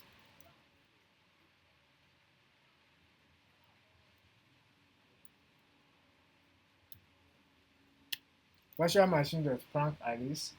Then vault dot withdraw. So Alice is trying to withdraw. Okay, Alice pay 1 Ether. So Alice is withdrawing 1 Ether from his from the vault. So the vault balance should remain 4. Assets equal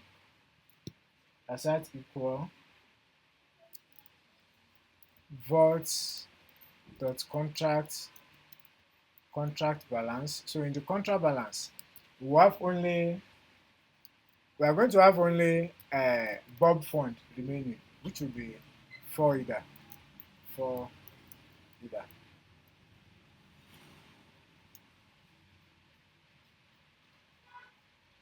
So let's save. So this is the end for the test. So if you check through, how many tests do we have in all? Count the number of functions apart from this function that we used to set up the test instance. We have function 1, 2, 2.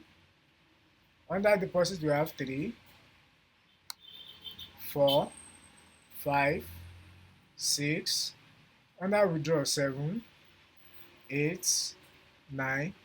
Then balance 10, 11. Are they up to 11? I think we have 10 functions. So let's run the test. So we can use forge test. But if you want more, what do we call it?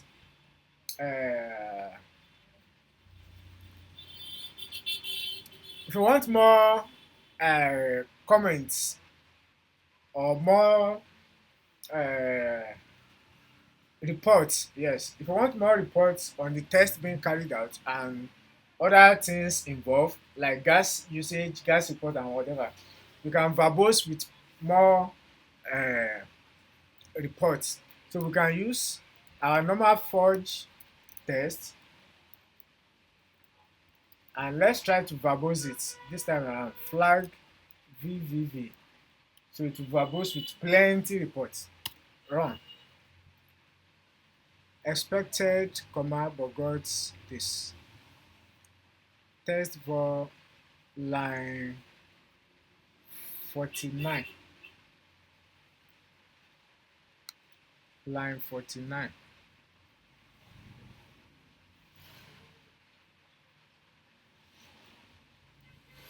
This place.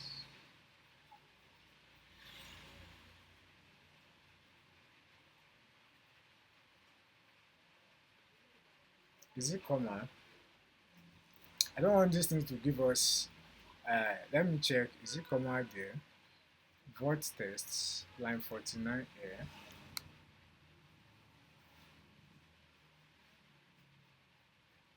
This function. I think it's this 48. Let me check. So 49 assert equal vote dot get balance alice this comma under test different users can deposit. Test different users can deposit. I'm checking from the one that I've used that is not throwing error. So under function test deposits Ethereum public.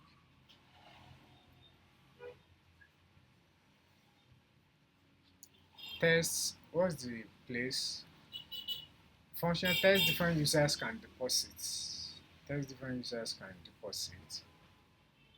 Function test different users can deposit. Where do we make mistake? to Ether above this, comma this. Trying to figure out where the error lies here. So 49, as that equal, we start here. Uh-huh. Uh-huh. Okay, this is where the error is. So it's comma, not, sorry, this is comma, comma, not that, and comma. Okay, let's see, do we make such mistake in other places? Yes, no, you don't make the mistake here. You don't make the mistake here. Okay, so it's a mistake. Just make it in that place, command S. So let's rerun. Forge tests verbose. So we are running our tests. Vote.withdraw 65. Expected withdraw.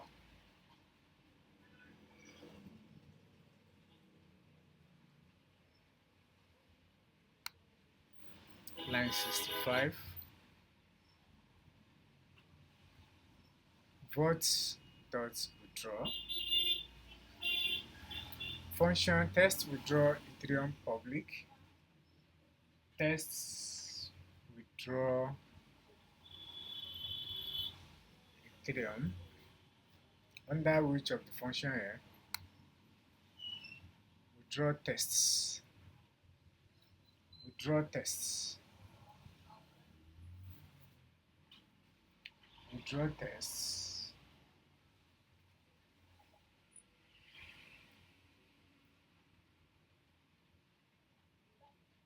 Line 65. Vote.withdraw.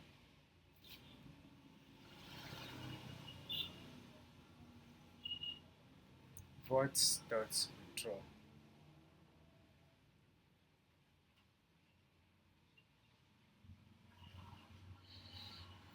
Maybe we make a mistake before that line.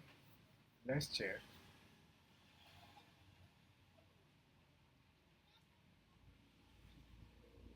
Unsigned is equal to this character. Balance before equals Alice dot balance. Is it?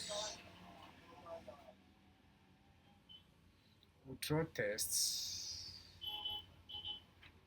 Function 1, 2, 3, 4, 5. Let's check. Withdraw tests. Withdraw tests. Withdraw tests. 1, 2, 3, 4, 5.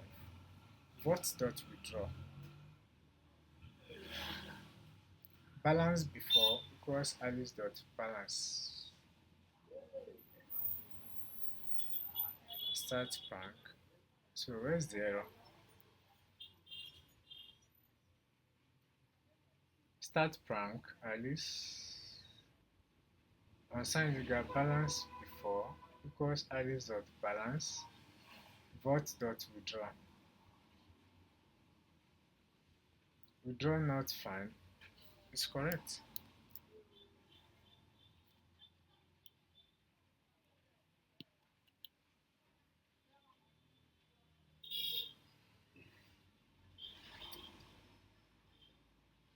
Member withdraw not found or not visible.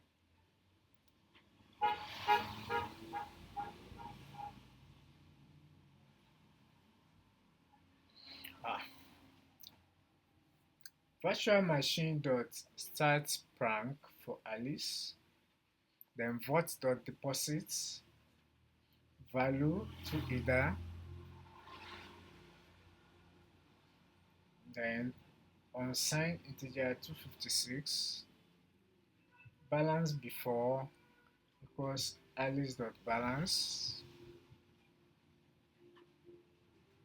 Then vote dot withdraw. Let's check that Alice dot balance. Is it comma? Alice dot balance. Then vote dot withdraw.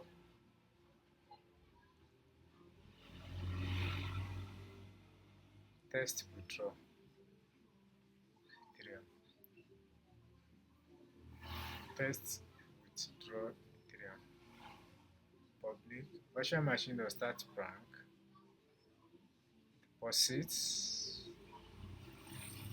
Balance before alice dot balance. Vault dot withdraw. Assign zero 256 balance after equals alice dot balance.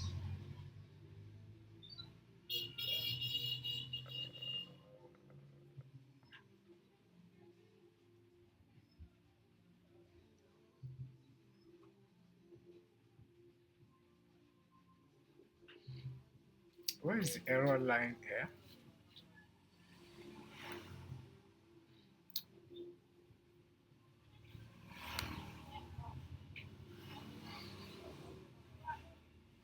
Vault dot withdraw. Character alice dot balance. Assign here. Stop rank. Let's check below. Maybe there is error somewhere.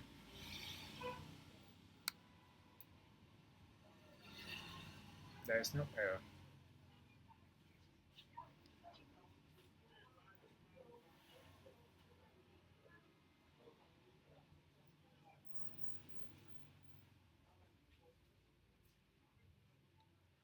Okay, let's retype it.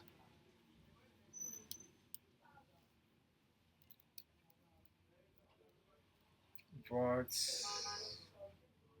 dot withdraw.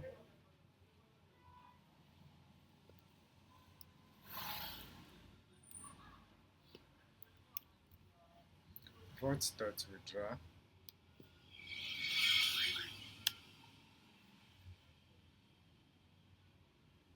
What's wrong?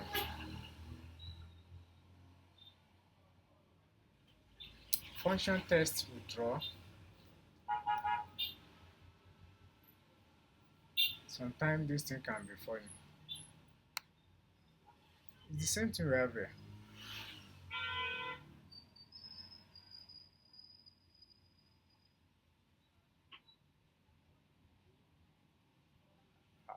Site equal.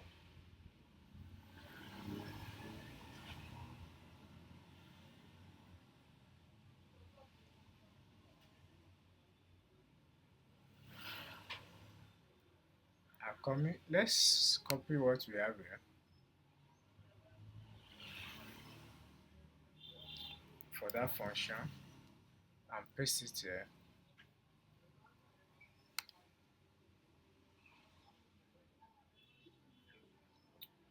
There may be error when we are typing that we didn't see. Okay, so this is the function we are pasting. Let's run.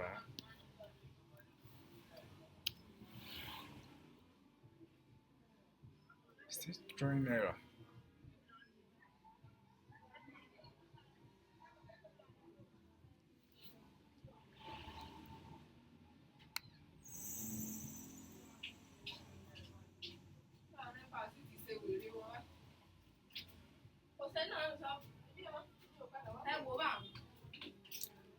Okay.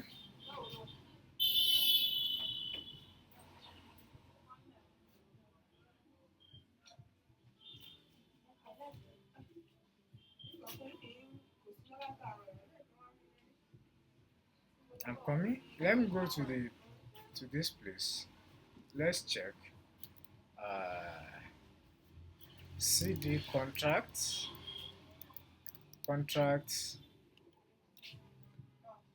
forge test forge test. It's passing here.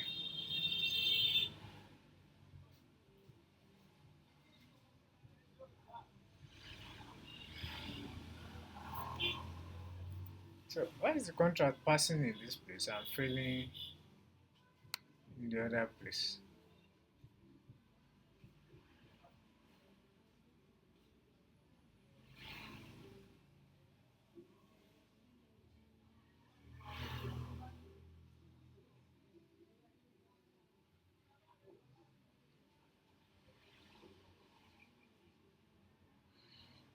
Vault.deposit we plank alias with 2 ether plus 0 alias comma 0 contrast comma 0 virtual machine dot stop plank. Then why is it making it failing in this place?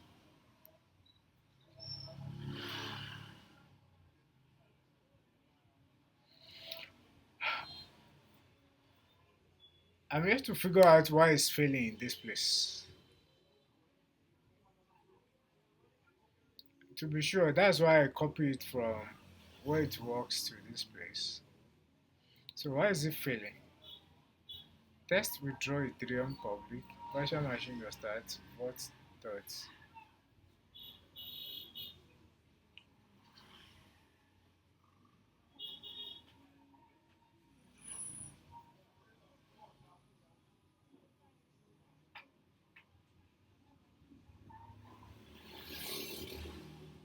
Okay, let me check the compiler is using in this place. What's the compiler it's using? It's using it's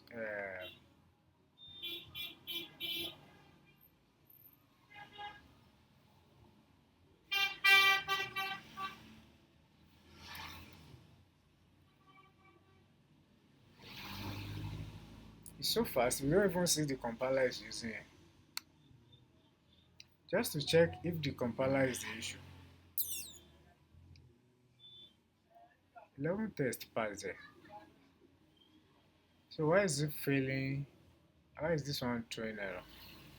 Votes dot withdraw.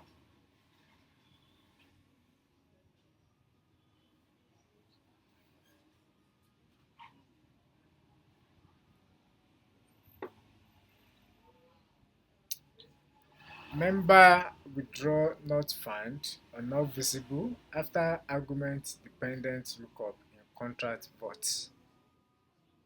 Okay, let me run simple forge, but I don't think forge tests.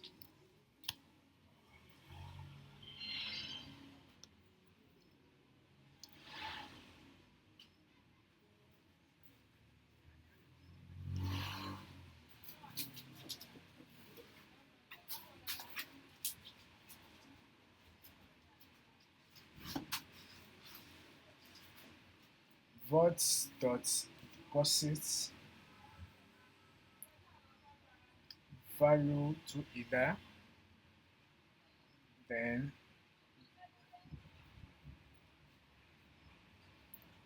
votes dot deposit value to either unsigned integer 256 balance before equals alice dot balance.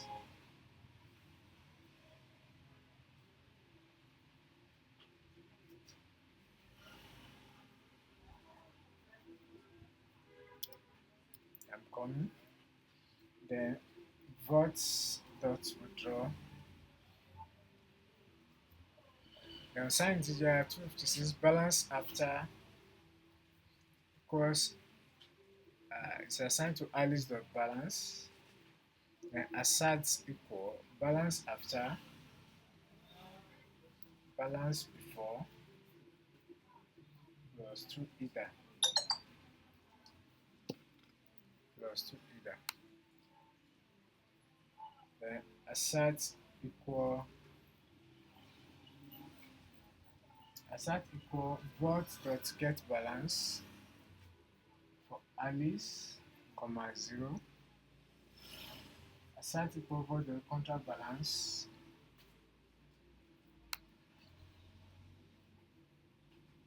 virtual machine dot stop rank. So why is it throwing error?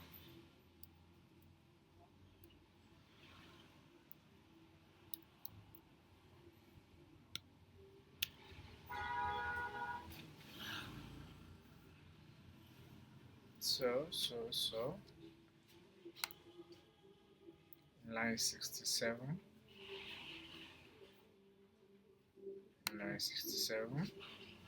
balance should be this.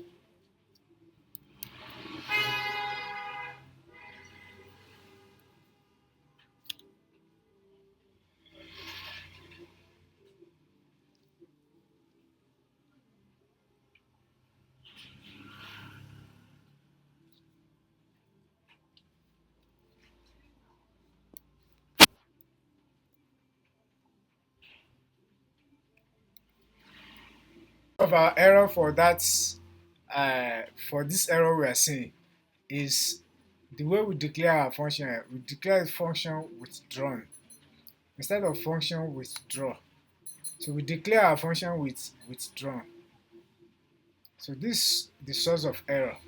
So if I change this to withdraw and save, our function should be withdrawn, not withdrawn. Function withdraw, not function withdrawn. So if I retest here, the test will be successful. So forge tests flag verbose. So our test will be successful now. So you can see how error can cause serious issue. So we have our test passing now.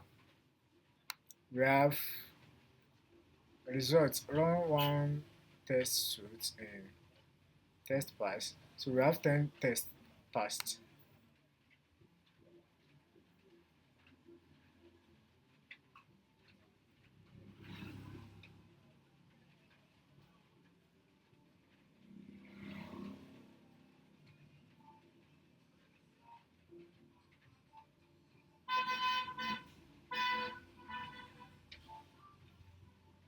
So you can see verbose. It shows many uh, recommendation, many things about the test we are running. So the compiler now runs successful. We have 10 tests run and passed. So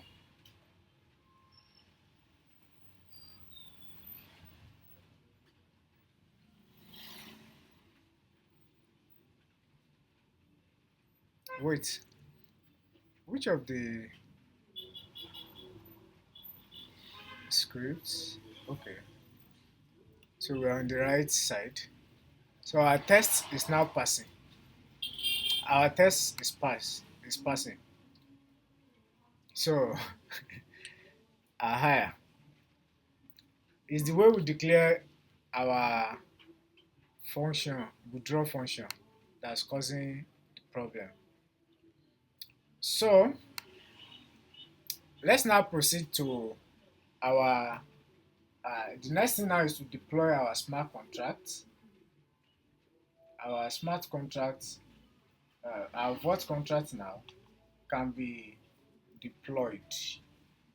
So still in our contract folder, let's create uh, inside this script folder. Let's create our deployment script in this script folder. So script touch script slash deploy touch script slash deploy uh, vault dot s dot sol.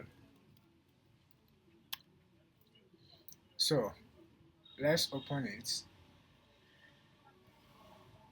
Now here our deployment script spdx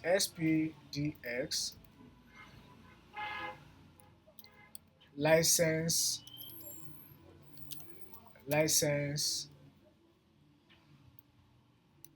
identifier license identifier MIT, then pragma solidity stable version 0.8.20.20 import solidity from forge standard from forge import solidity from forge standard, then grab script folder from there, scripts.sol.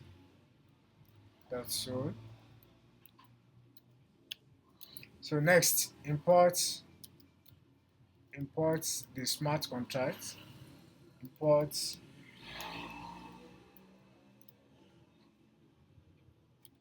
slash from src,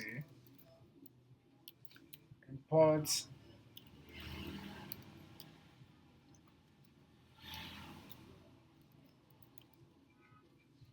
grab vault dot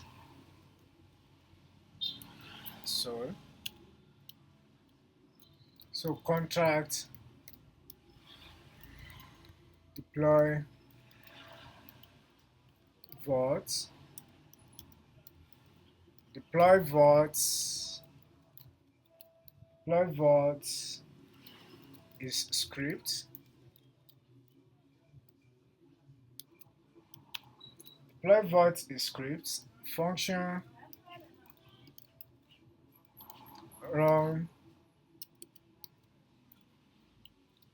on external visibility, external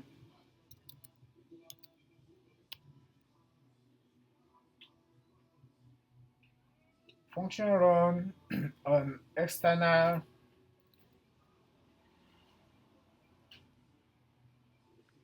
visibility. So let's do something so that we won't need to be grabbing private key from our terminal, from terminal again. So say unsigned integer of 256 character, unsigned integer of 256 character, private key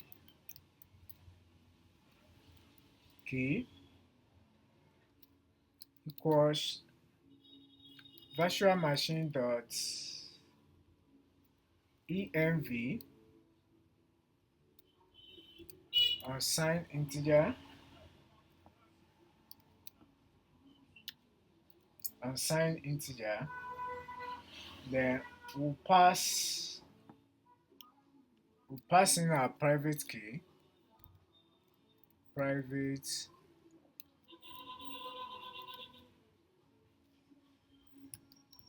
key, pass our private key,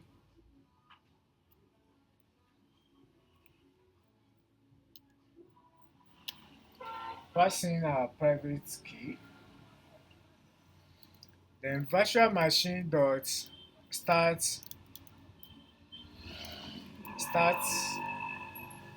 uh, broadcast, start broadcast with private key as our argument,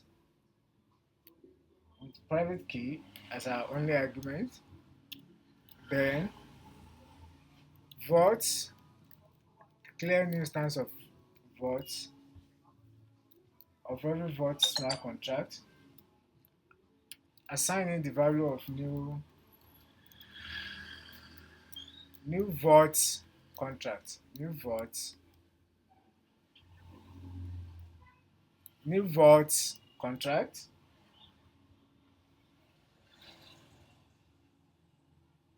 new vault contract,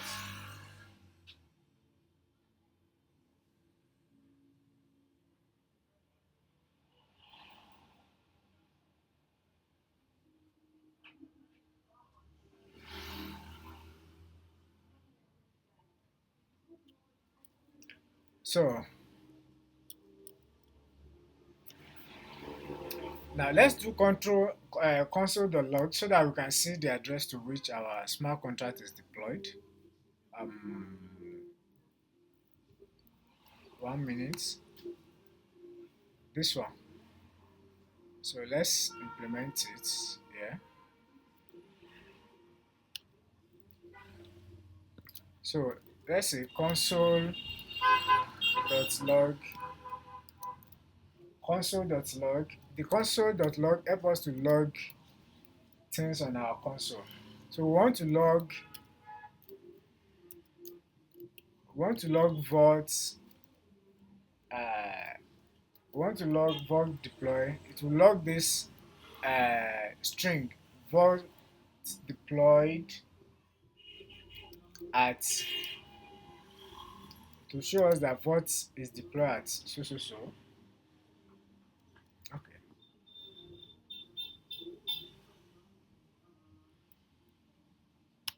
Then console.log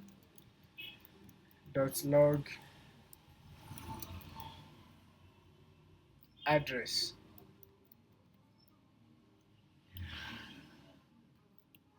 Console.log address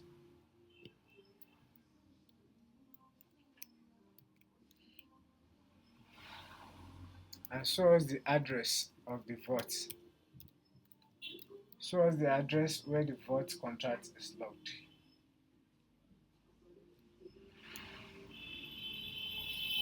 So let's save it. Now the next thing is our .env file. So in our smart contract here, we'll create .env. So touch.env.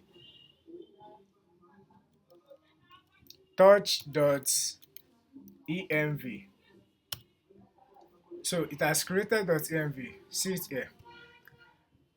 So inside our .env, we'll now our private key and Sepolia RPC URL. So I'll go and grab it from here. You can go and grab your own from your previous projects.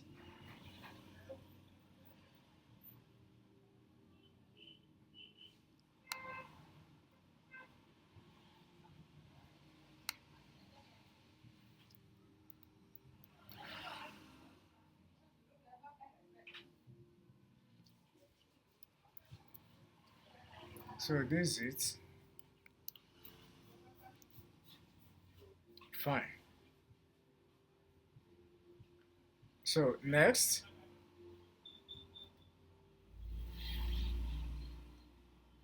okay, where's my script? So I think with this, I'm ready to deploy. So I will now deploy the smart contracts. Forge scripts, deploy vault.s.sol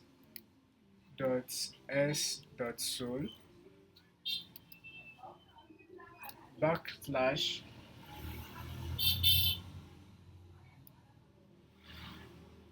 flag rpc url grab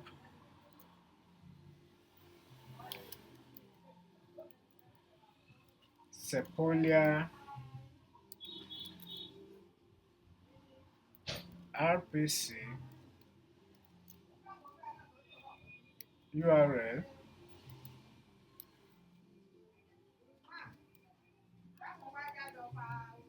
flag broadcasts.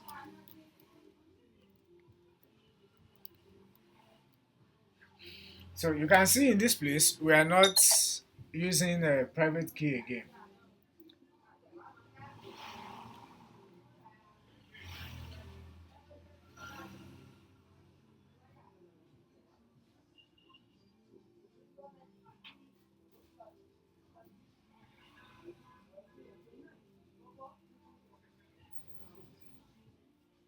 Forge scripts. Okay, I've made a mistake. Even before this, I supposed to firstly source from .env first, then before this command. Then that command, I made a mistake. First scripts before the script deployment. Forge script before the script deployment. So for us to deploy, now deploy.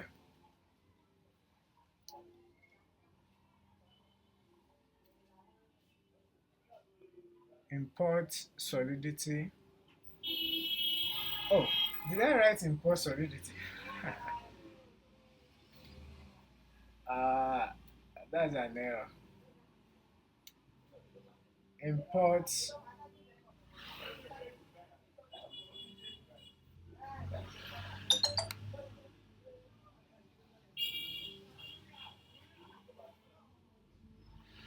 sorry, it's a mistake.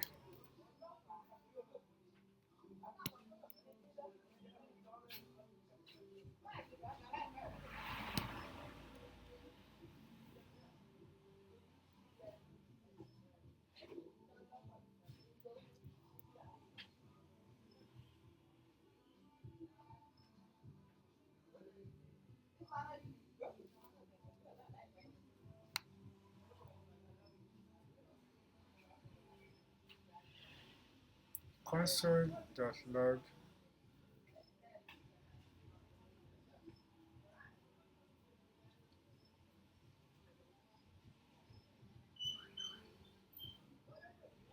console.log address then votes.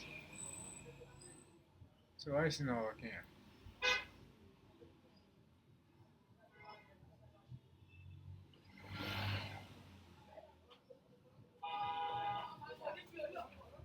Expected this but got identifier line 16.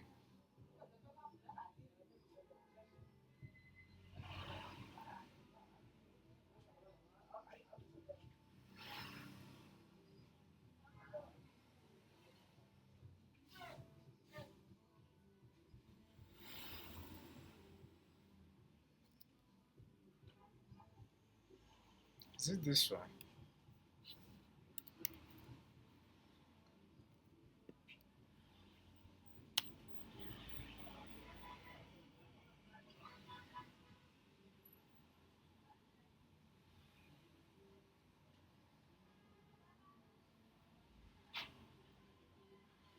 Length mismatch. Expected 0 types got 3. Where?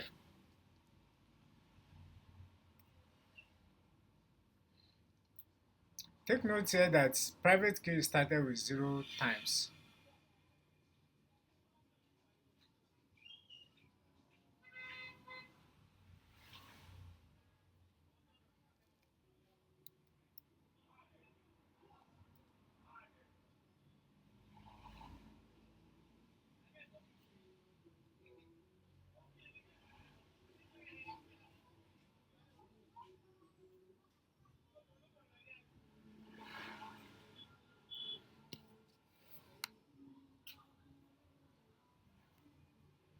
Why is it getting mismatch here?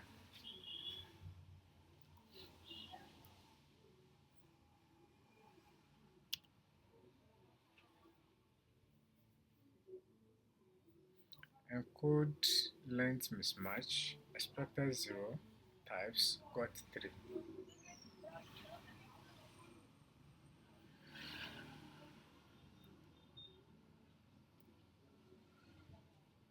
Let's recheck that command.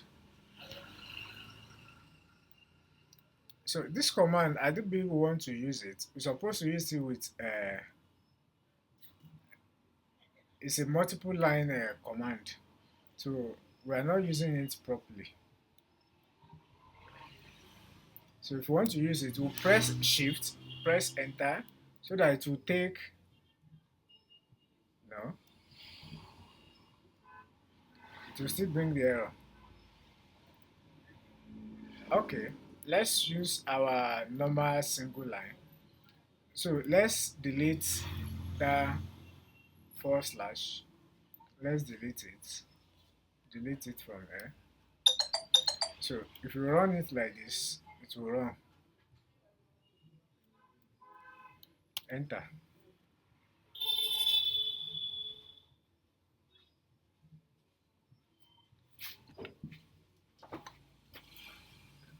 So it's running. Yes. So you can see our vote deployed. So with the aid of this console.log, we get vote deployed at this place. You can see the address.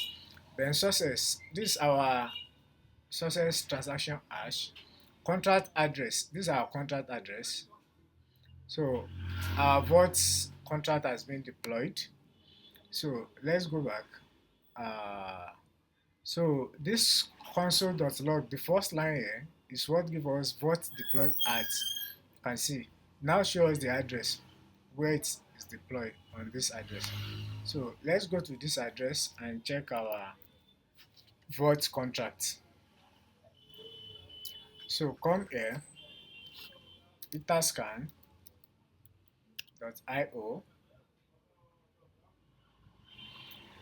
then change it to Sepolia testnet.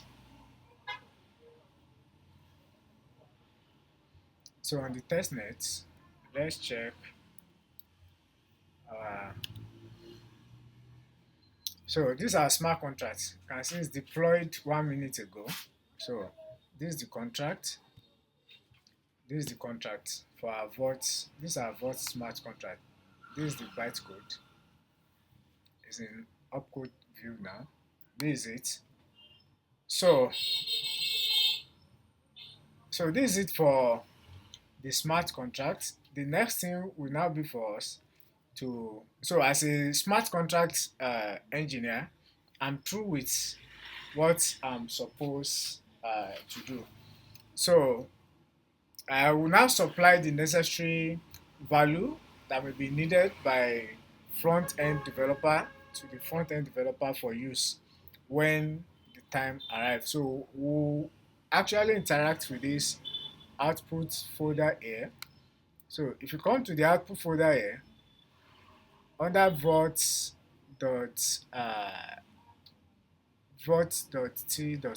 here. So this vault, no, it's not the test. Under vault.so, this vault.json will actually use the ABI from here. Use the ABI from here. So we'll interact with this ABI at a point in time. So that will be our point of integration.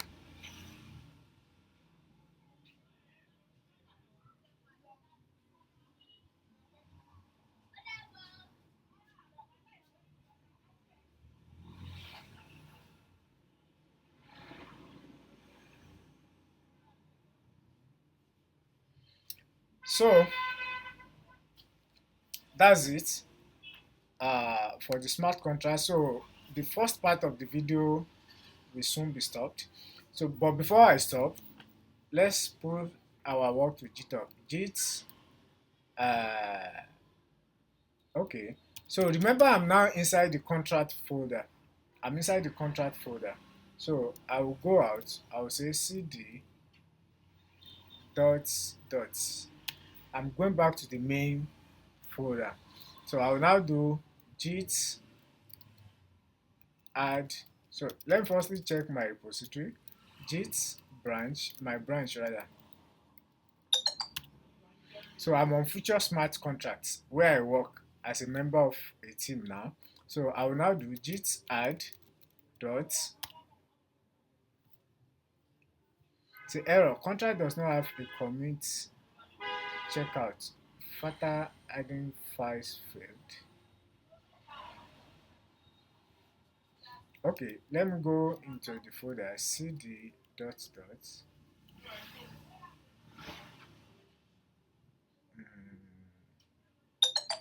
Let me go back into the folder cd contract.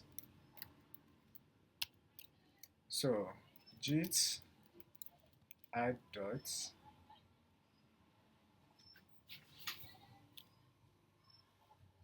Then git commits.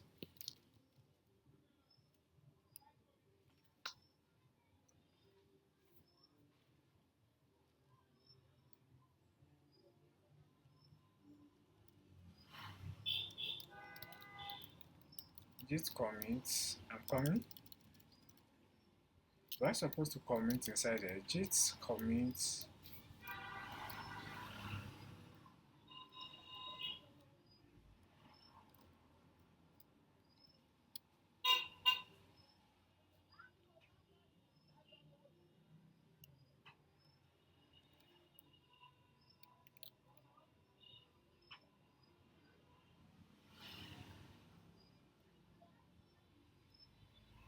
Git commits. So what did I do? So fits in the feature branch, uh, fits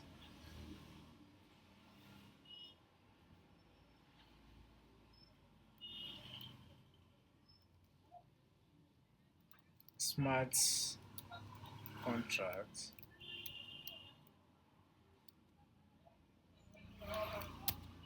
So created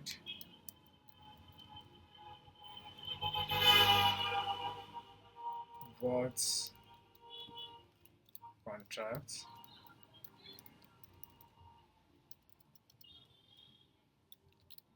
test and deployed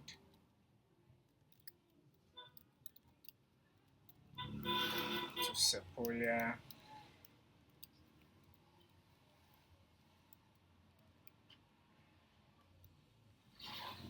Sepolia testnet Sepolia testnet. So Git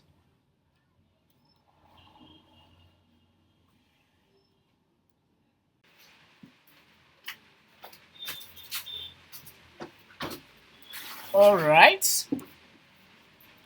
Let's do Git. We've committed, then Git push.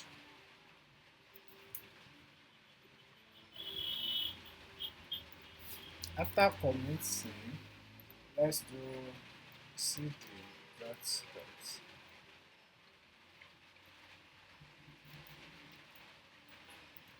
git push flag view origin git push flag view origin feature slash smart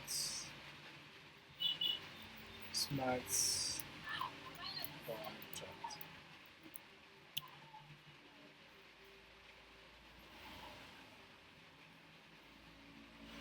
Okay, so we have pushed to this place.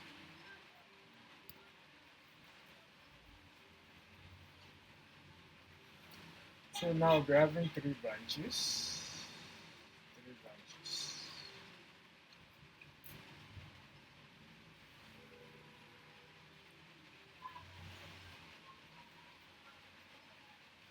But if you check uh, both main and develop, you won't see on both main and develop branch, you will not see smart contract folder. You can see you are not seeing smart contract folder and develop. But immediately you change to future smart contract, you will see smart contract folder in it.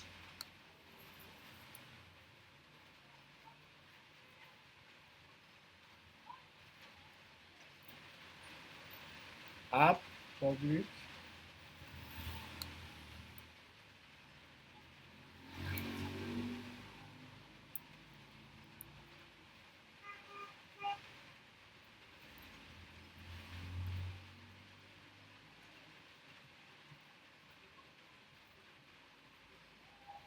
So let me now go back to smart contract here. CD contract. I will now run git push.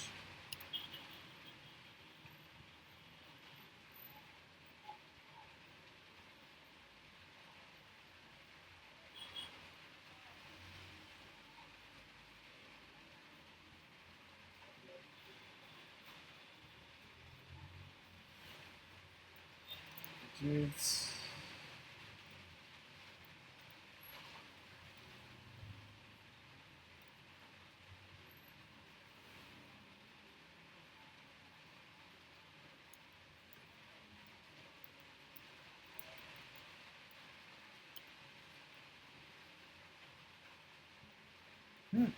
there's error here. There's error in this place.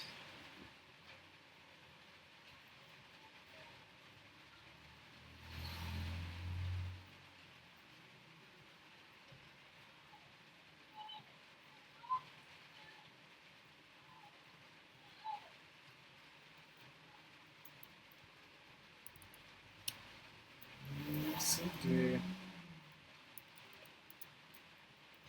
git add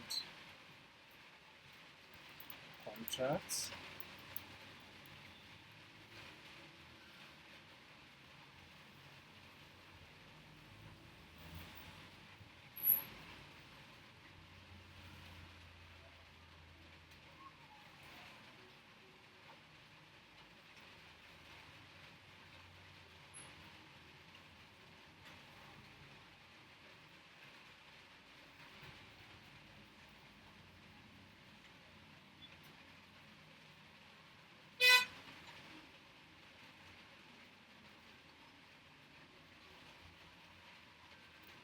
I've made a mistake. I supposed not to push the contracts as a repository on its own.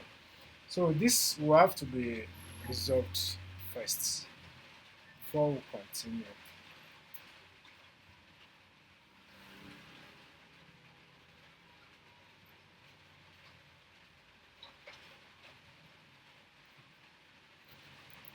Git add,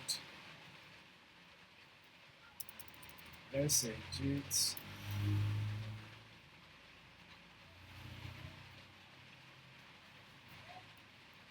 push.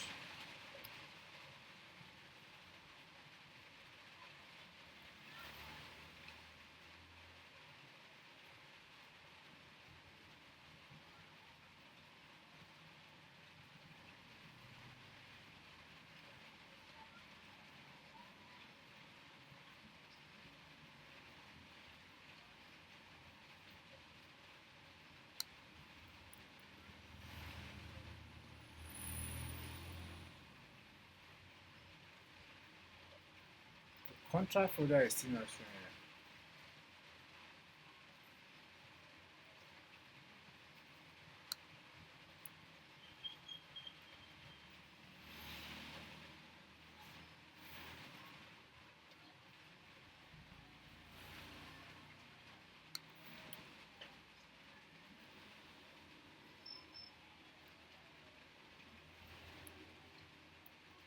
We still have this one to edit. If you change it, it's not BSV yet scale again.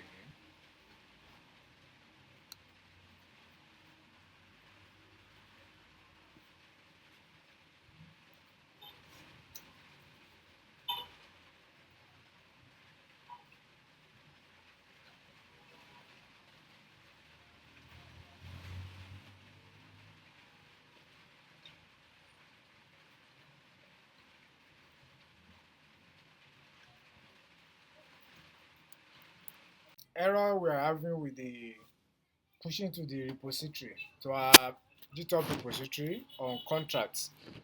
So what we have to do is, inside the contracts folder, I've mistakenly committed to GitHub. So first thing I have to do, I have to remove the inner Git that I've created inside it. I'm not removing the contract folder, but I'm removing the inner Git I've created and do the proper thing. So I would do cd dot dot to go back. So you can see I've left the contract folder. I'm now in the real Mini DeFi Vault project directory. So from here, I will now remove rm, remove flag rf, contracts, contract slash dot git. So the inner git that I've created is what I'm removing. So I've removed it now. So after doing this, if I run git status, it will show me the contract folder. So you can see it has seen new contracts folder that I've created. So I will now do git add dot now. So I've added the contract properly, then I can now do git commit, git commit, I'll flag then my commit message. So this is where I will use feature fit, then I implement contract,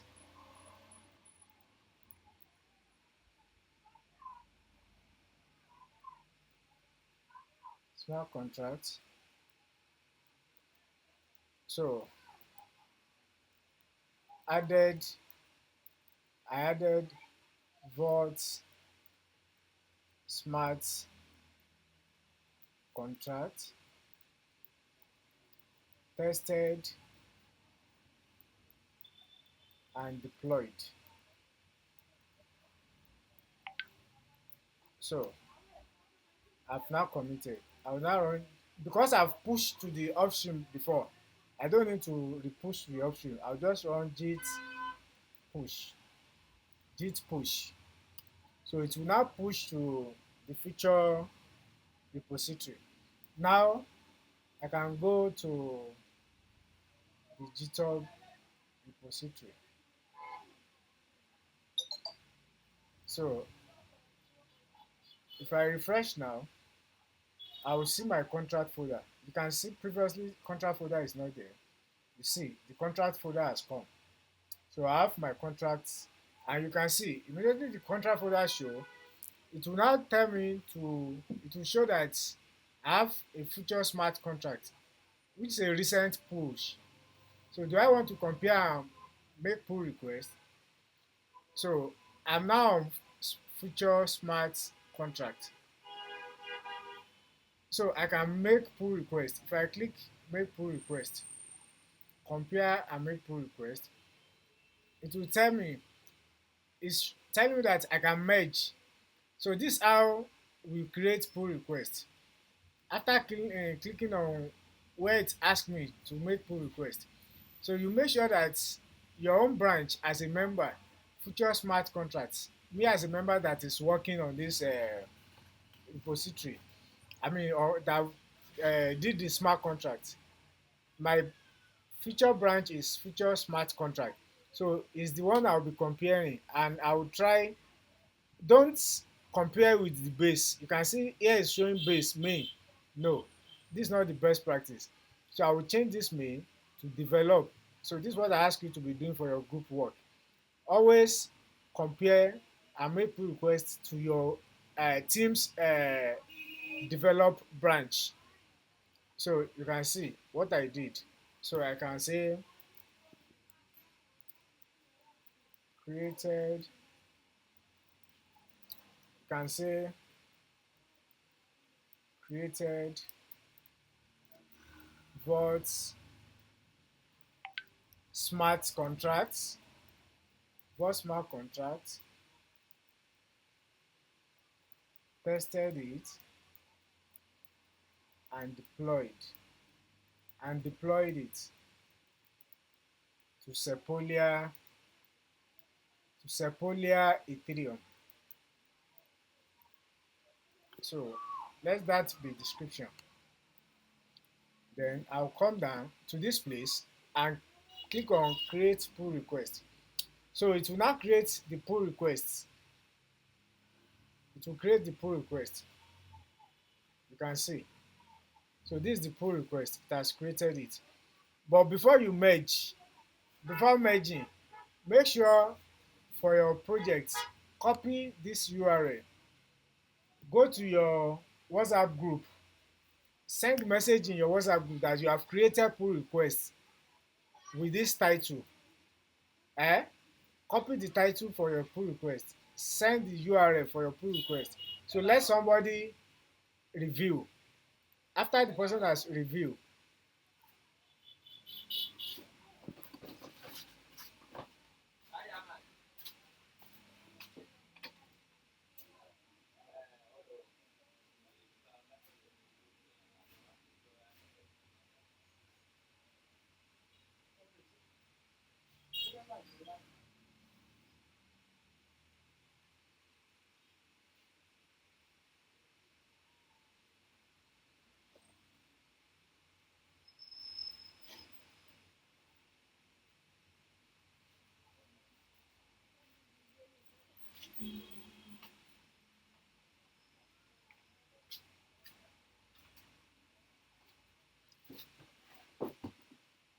So make sure your pull request. So after sending the URL and the title, your pull request will be your pull request is going to be reviewed.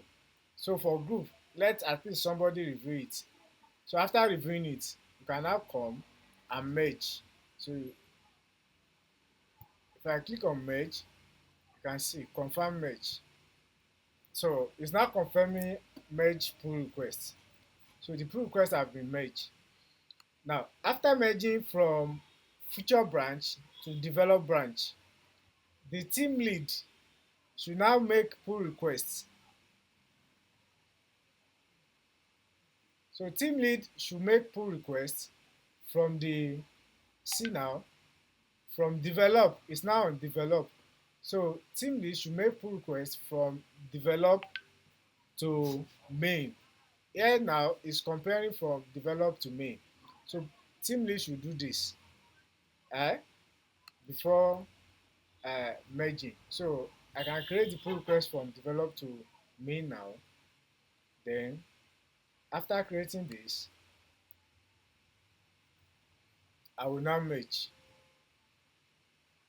confirm merge. So I've merged from develop to main now. So everything is now in the main repository.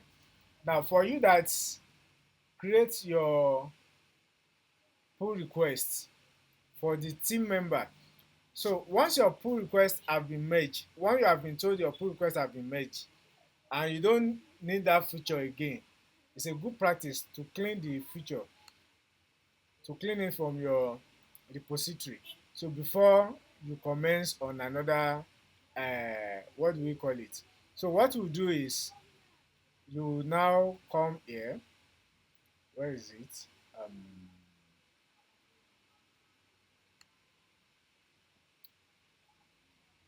Okay, in readme, I have it in the readme. So come to the readme here. This under this place, under the instruction I sent here, you will see how you can delete branch using this command. So check the branch on which you have first, git branch. So I'm on feature smart contract branch. So delete it once you don't need it again. Git branch flag delete, then the name of the branch, feature smart contract. I'm through with the smart contract branch, so I can now delete it. Feature smart contract. If I run this,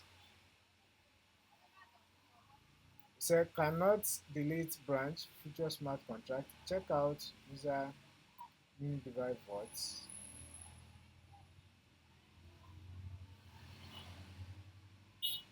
Okay, sorry, this thing is not small d, it's capital letter D.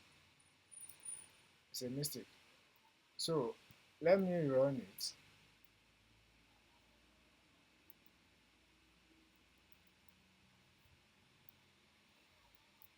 It's capital letter D.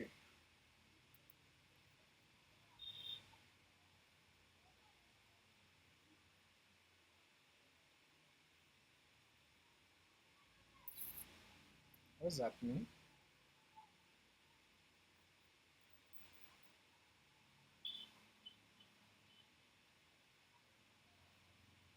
Let me check. I hope I'm still having data. Okay, there is data. What's happening?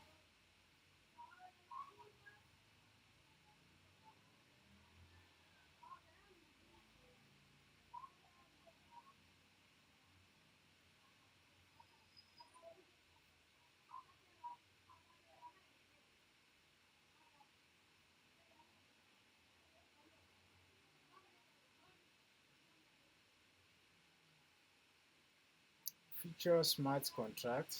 JIT.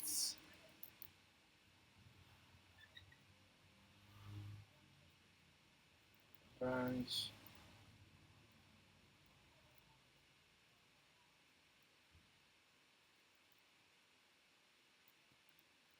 feature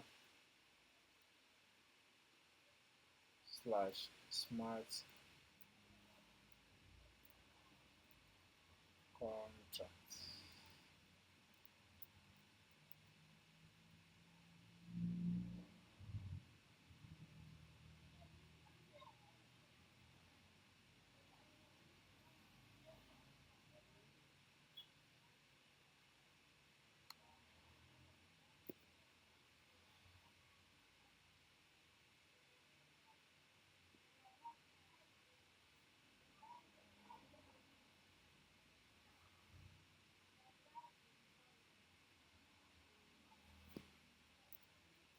Git branch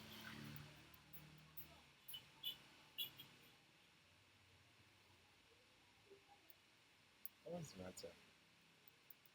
Git status.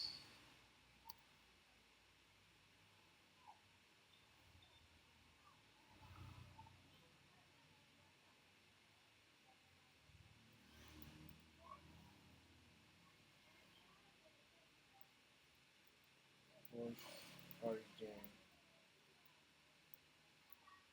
delete feature smart contract.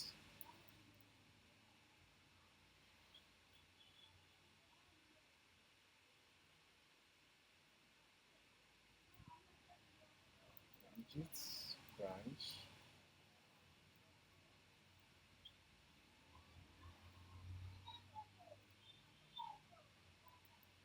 Git branch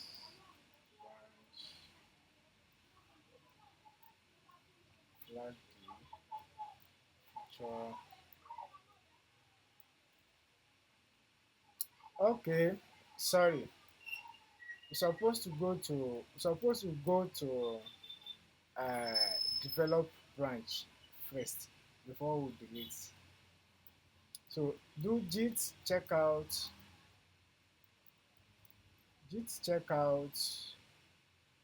uh, develop git checkout develop. So from develop, we now run git uh, git branch delete future smart contract. So it has deleted it now. Then after that, we will now run git push origin flag delete feature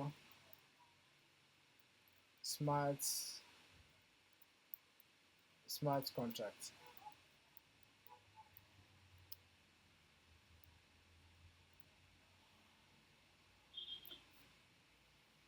So we have deleted it already.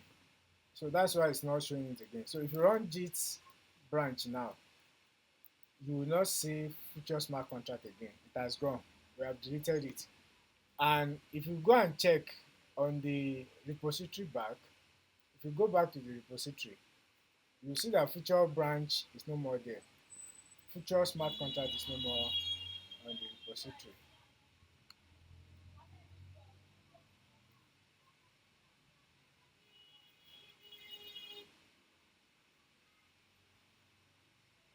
So you can see now we are having just two repository, main and develop.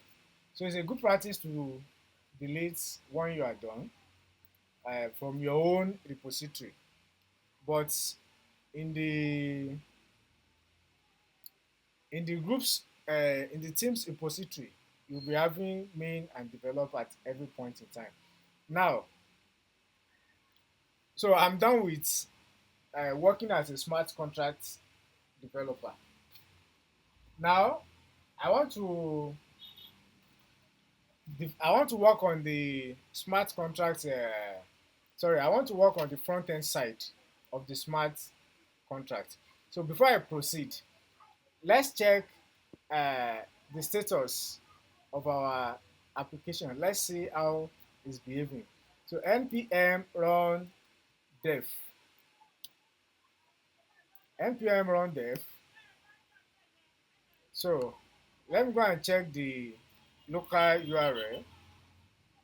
I want to go and check the local URL to see uh, the present behavior. So we expect it to still remain like this because we have not done anything in our app page.css file. So what we have in app page.css file is still what will be showing. So we'll be coming back to this page to see the progress of our work. So let's go back here. So Control C, I'm closing it. Now I want to work as a front-end developer.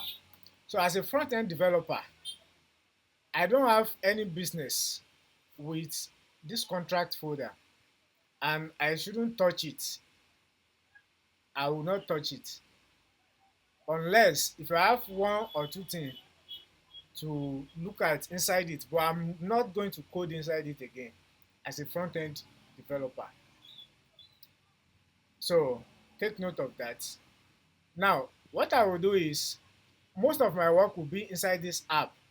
Then if I need additional folder, I will create, but I won't work inside this contract. I may check things there if I need some figures or something there, but I will never, I should not do anything inside the contract. That's separation of concern. You as a backend should not go and work in front end file, and you as a front end will not come and work in the backend file unless you happen to be a full stack developer. That's when you can have such uh, what do we call it, to work in any file, and it depends on what's on the role you are given. So always adhere to the role you are given so that you will not cause problem in another people's work or in the repository.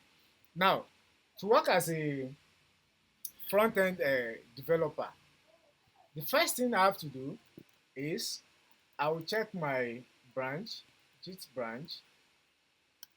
I'm on develop. So I'll firstly go to main. I'll run git checkout, main. So I'm going to main. So on the main repository, I'll pull from the main that I have on the GitHub repository. I'll pull to my own main. So I'll run pull git pull origin main. So I'll pull from the origin main to my main because the main I have on my system is behind the main on the GitHub account. So I'll firstly pull. That's the best practice. You can see. So every latest thing that is on the main GitHub repository on the GitHub account is now in my own main. Now I will check out. I'll run git checkout to develop branch.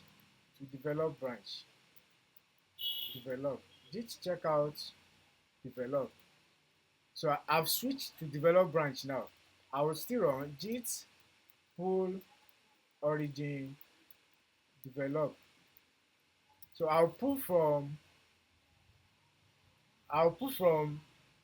the develop tool into my own develop. So every new thing I have there is also on my develop branch now. So I'm up to date. So you must always be up to date with the recent merge. That's how you will not have git conflict in your work. Now, I want to work as a what do we call it? As a front end developer. So I want to create the a feature for a branch for front end side. So I can now check out. I can create the branch git checkout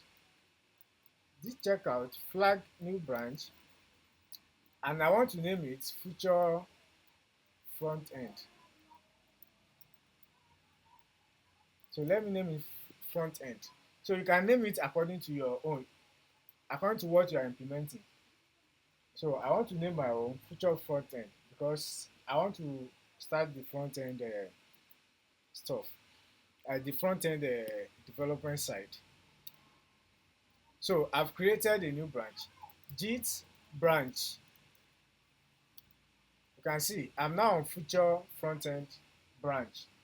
So one of the things I need in the front end side, I need library folder.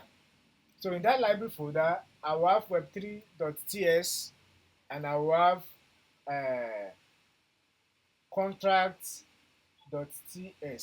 I will have contract.ts file. So I will create it. Make directory, make directory, library. I want to make directory, library.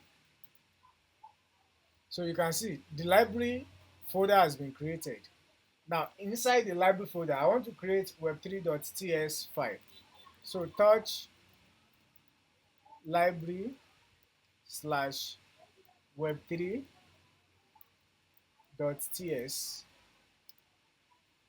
So if I check inside the library folder now I have web3.ts. So that ts is telling us that it's a TypeScript uh, file. So we are now using our TypeScript. So this component I'm creating is for client side, is for front end. So front end is a client side. We'll be taking information from the what do we call it? The front end can take information from back end, or it can take information from the blockchain. So I'm always going to take information from blockchain. So in React, you must use client for it to know, for the application to work the way you want it to work. So I will start by import. Import import headers. Remember the header that we have. So we import header from headers, then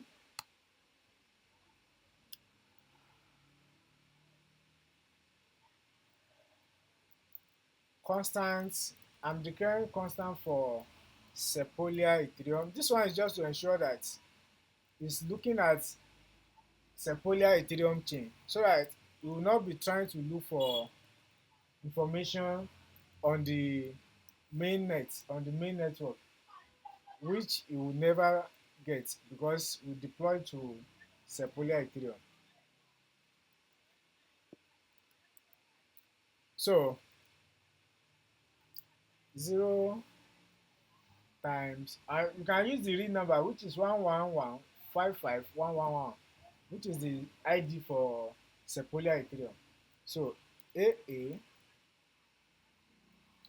36A. So for Sepolia Ethereum. So that's the constant. Then export. So the next line of, we have a lot of files and folders to create.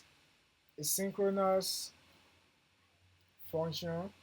We normally use a synchronous function for situation where we want want a particular operation to be performed.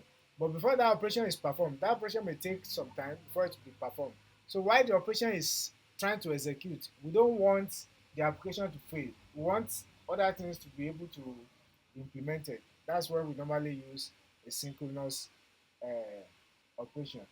So function export asynchronous function get provider get provider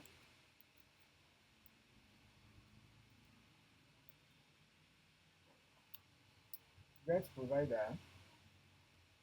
So if our provider is type of window, if the provider is type of window, we are using this one to check if we have MetaMask or not on our browser. So if type of window is not defined, if MetaMask is not present, if MetaMask is not present, we want to throw an error. Throw new error. We want to throw an error, and the error tells us that throw new error that tells us that window is not available. So telling us that we are not having the browser requirements we are looking for.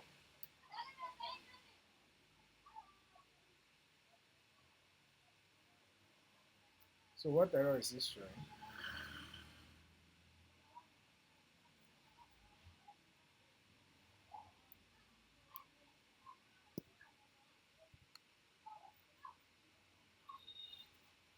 So this comparison, let's move on. There are some applications we still need to install, and the error will go. So let's move on. So after this, if not window, if not window, if not window dot Ethereum, if not window dot Ethereum, if not window dot Ethereum, so we want it to throw new error, throw new error that MetaMask MetaMask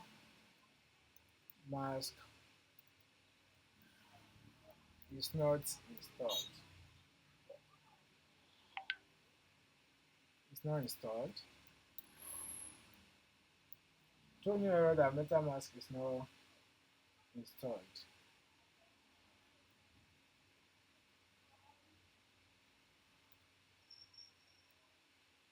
So that is the second error. Now, if MetaMask is installed, exports exports synchronous exports a synchronous function get signer for our wallet to be able to sign. Get signer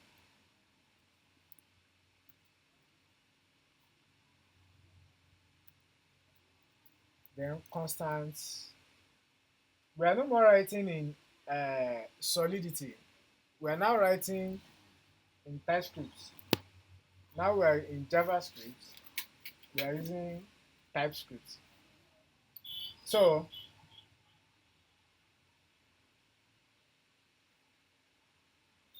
I've made a mistake. After throwing error here, after throwing error, we have to return. We should have a return statement. Return new either return new either's browser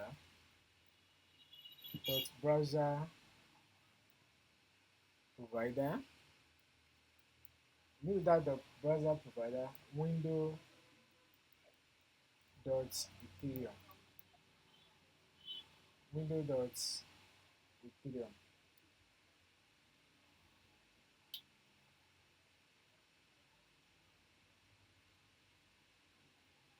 window dot Ethereum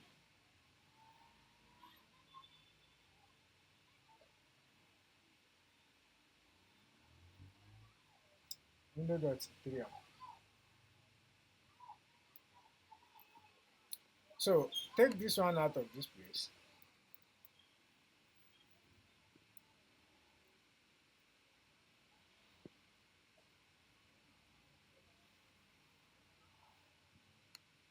Let's check.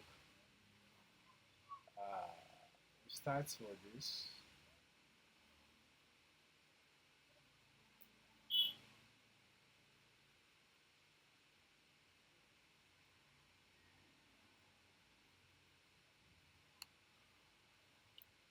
Start with this. We close it. It's this.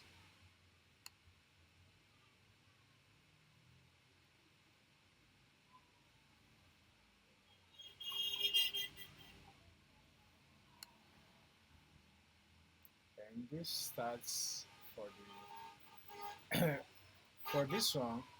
This is the closing. For this one, for this if, this is the closing.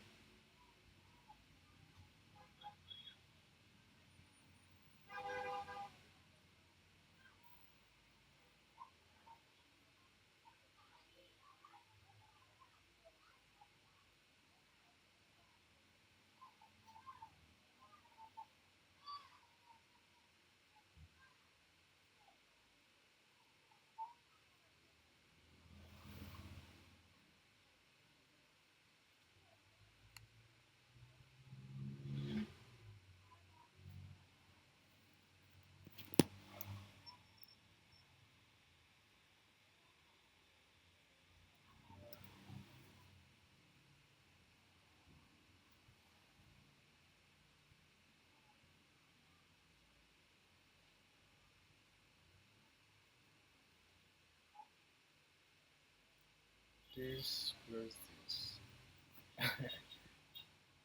Okay, this one close this.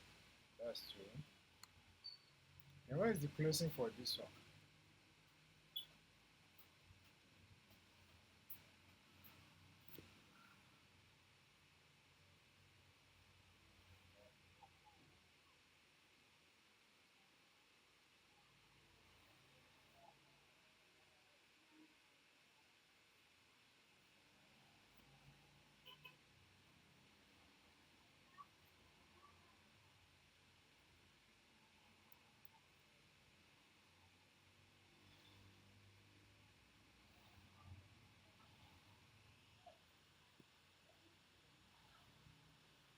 So there should be a closing for this one here.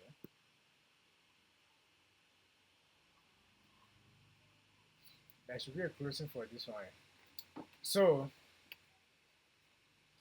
export asynchronous function get signer constant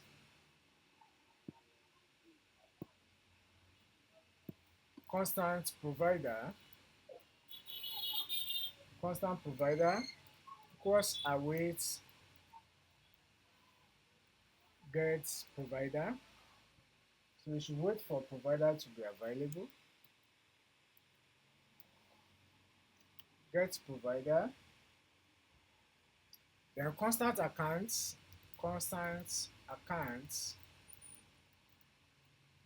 is assigned await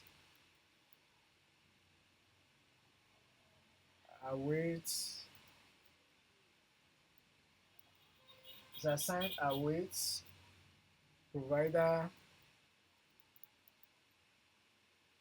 dot send await provider dot send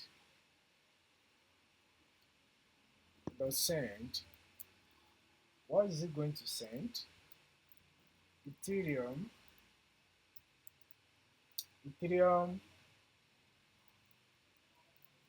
accounts. So it will send Ethereum in accounts from the list.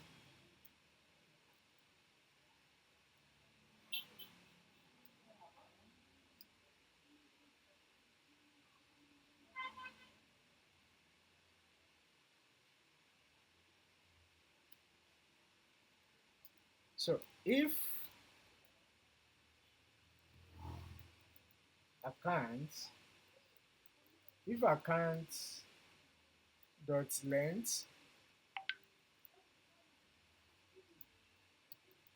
is strictly 0, if the length of accounts is having is 1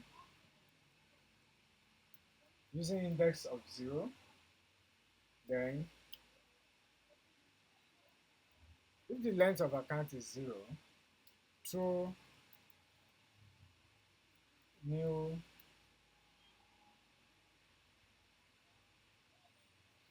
Okay, if no wallet is connected here, throw new error.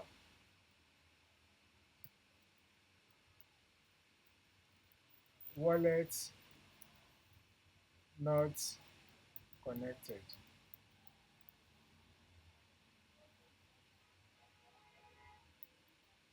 Wallet not connected. Then return await provider dot get signer dot get signer.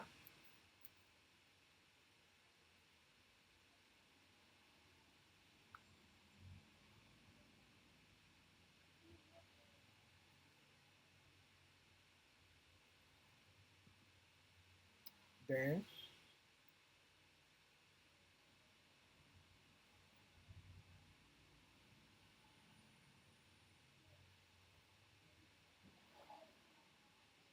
dot get signer.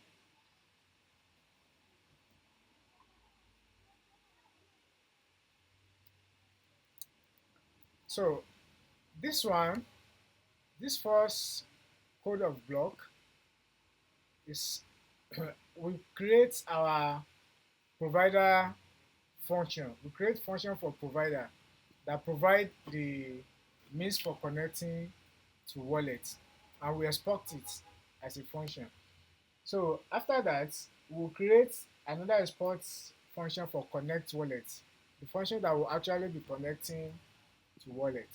So export synchronous function connects wallet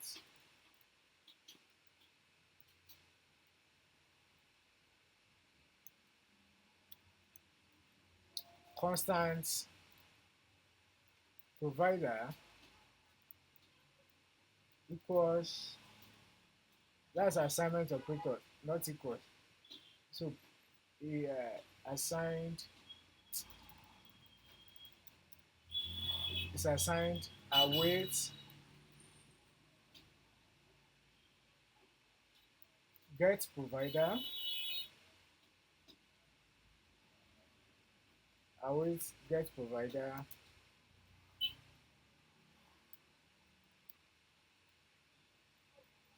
await get provider.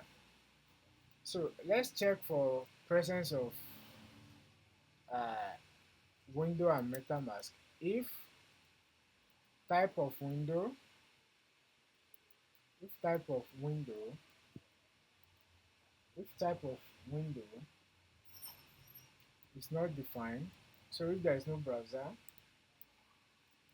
undefined,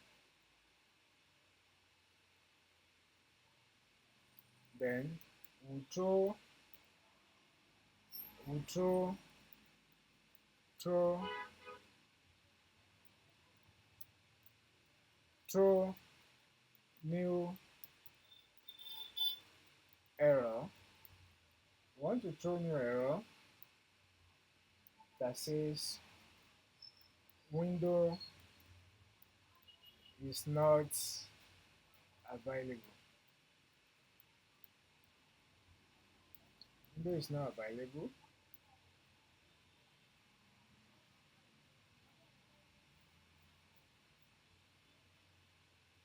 And if window is available, but the available window is not having Ethereum uh, wallet,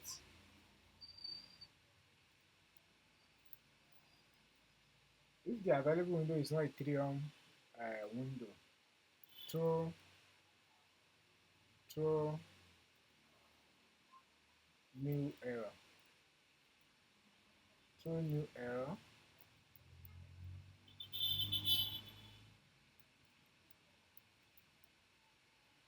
metamask, throw new error, metamask is not installed.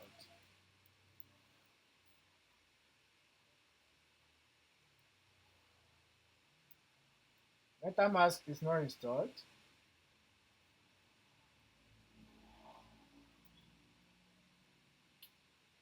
Then wait, await window.ethereum, await window.ethereum.request,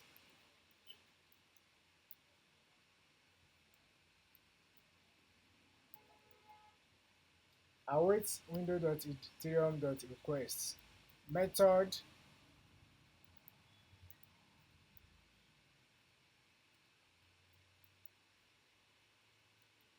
wallet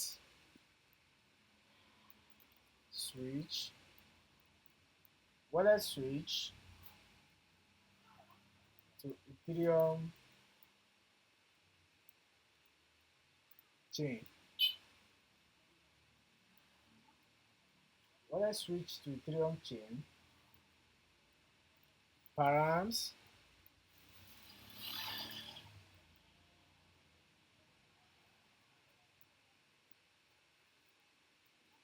using chain ID,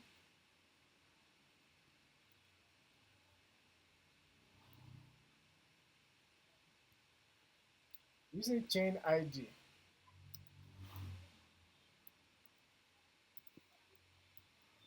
using chain ID for Sepolia,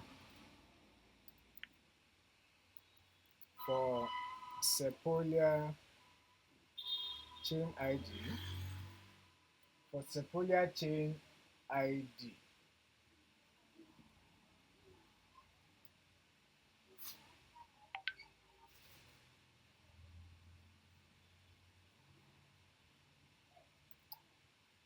So code break, constant,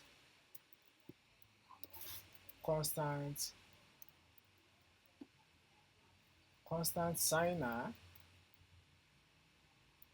is assigned await provider dot get signer dot get signer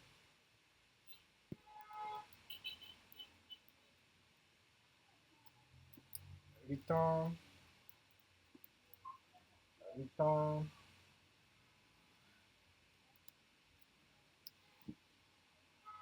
provider signer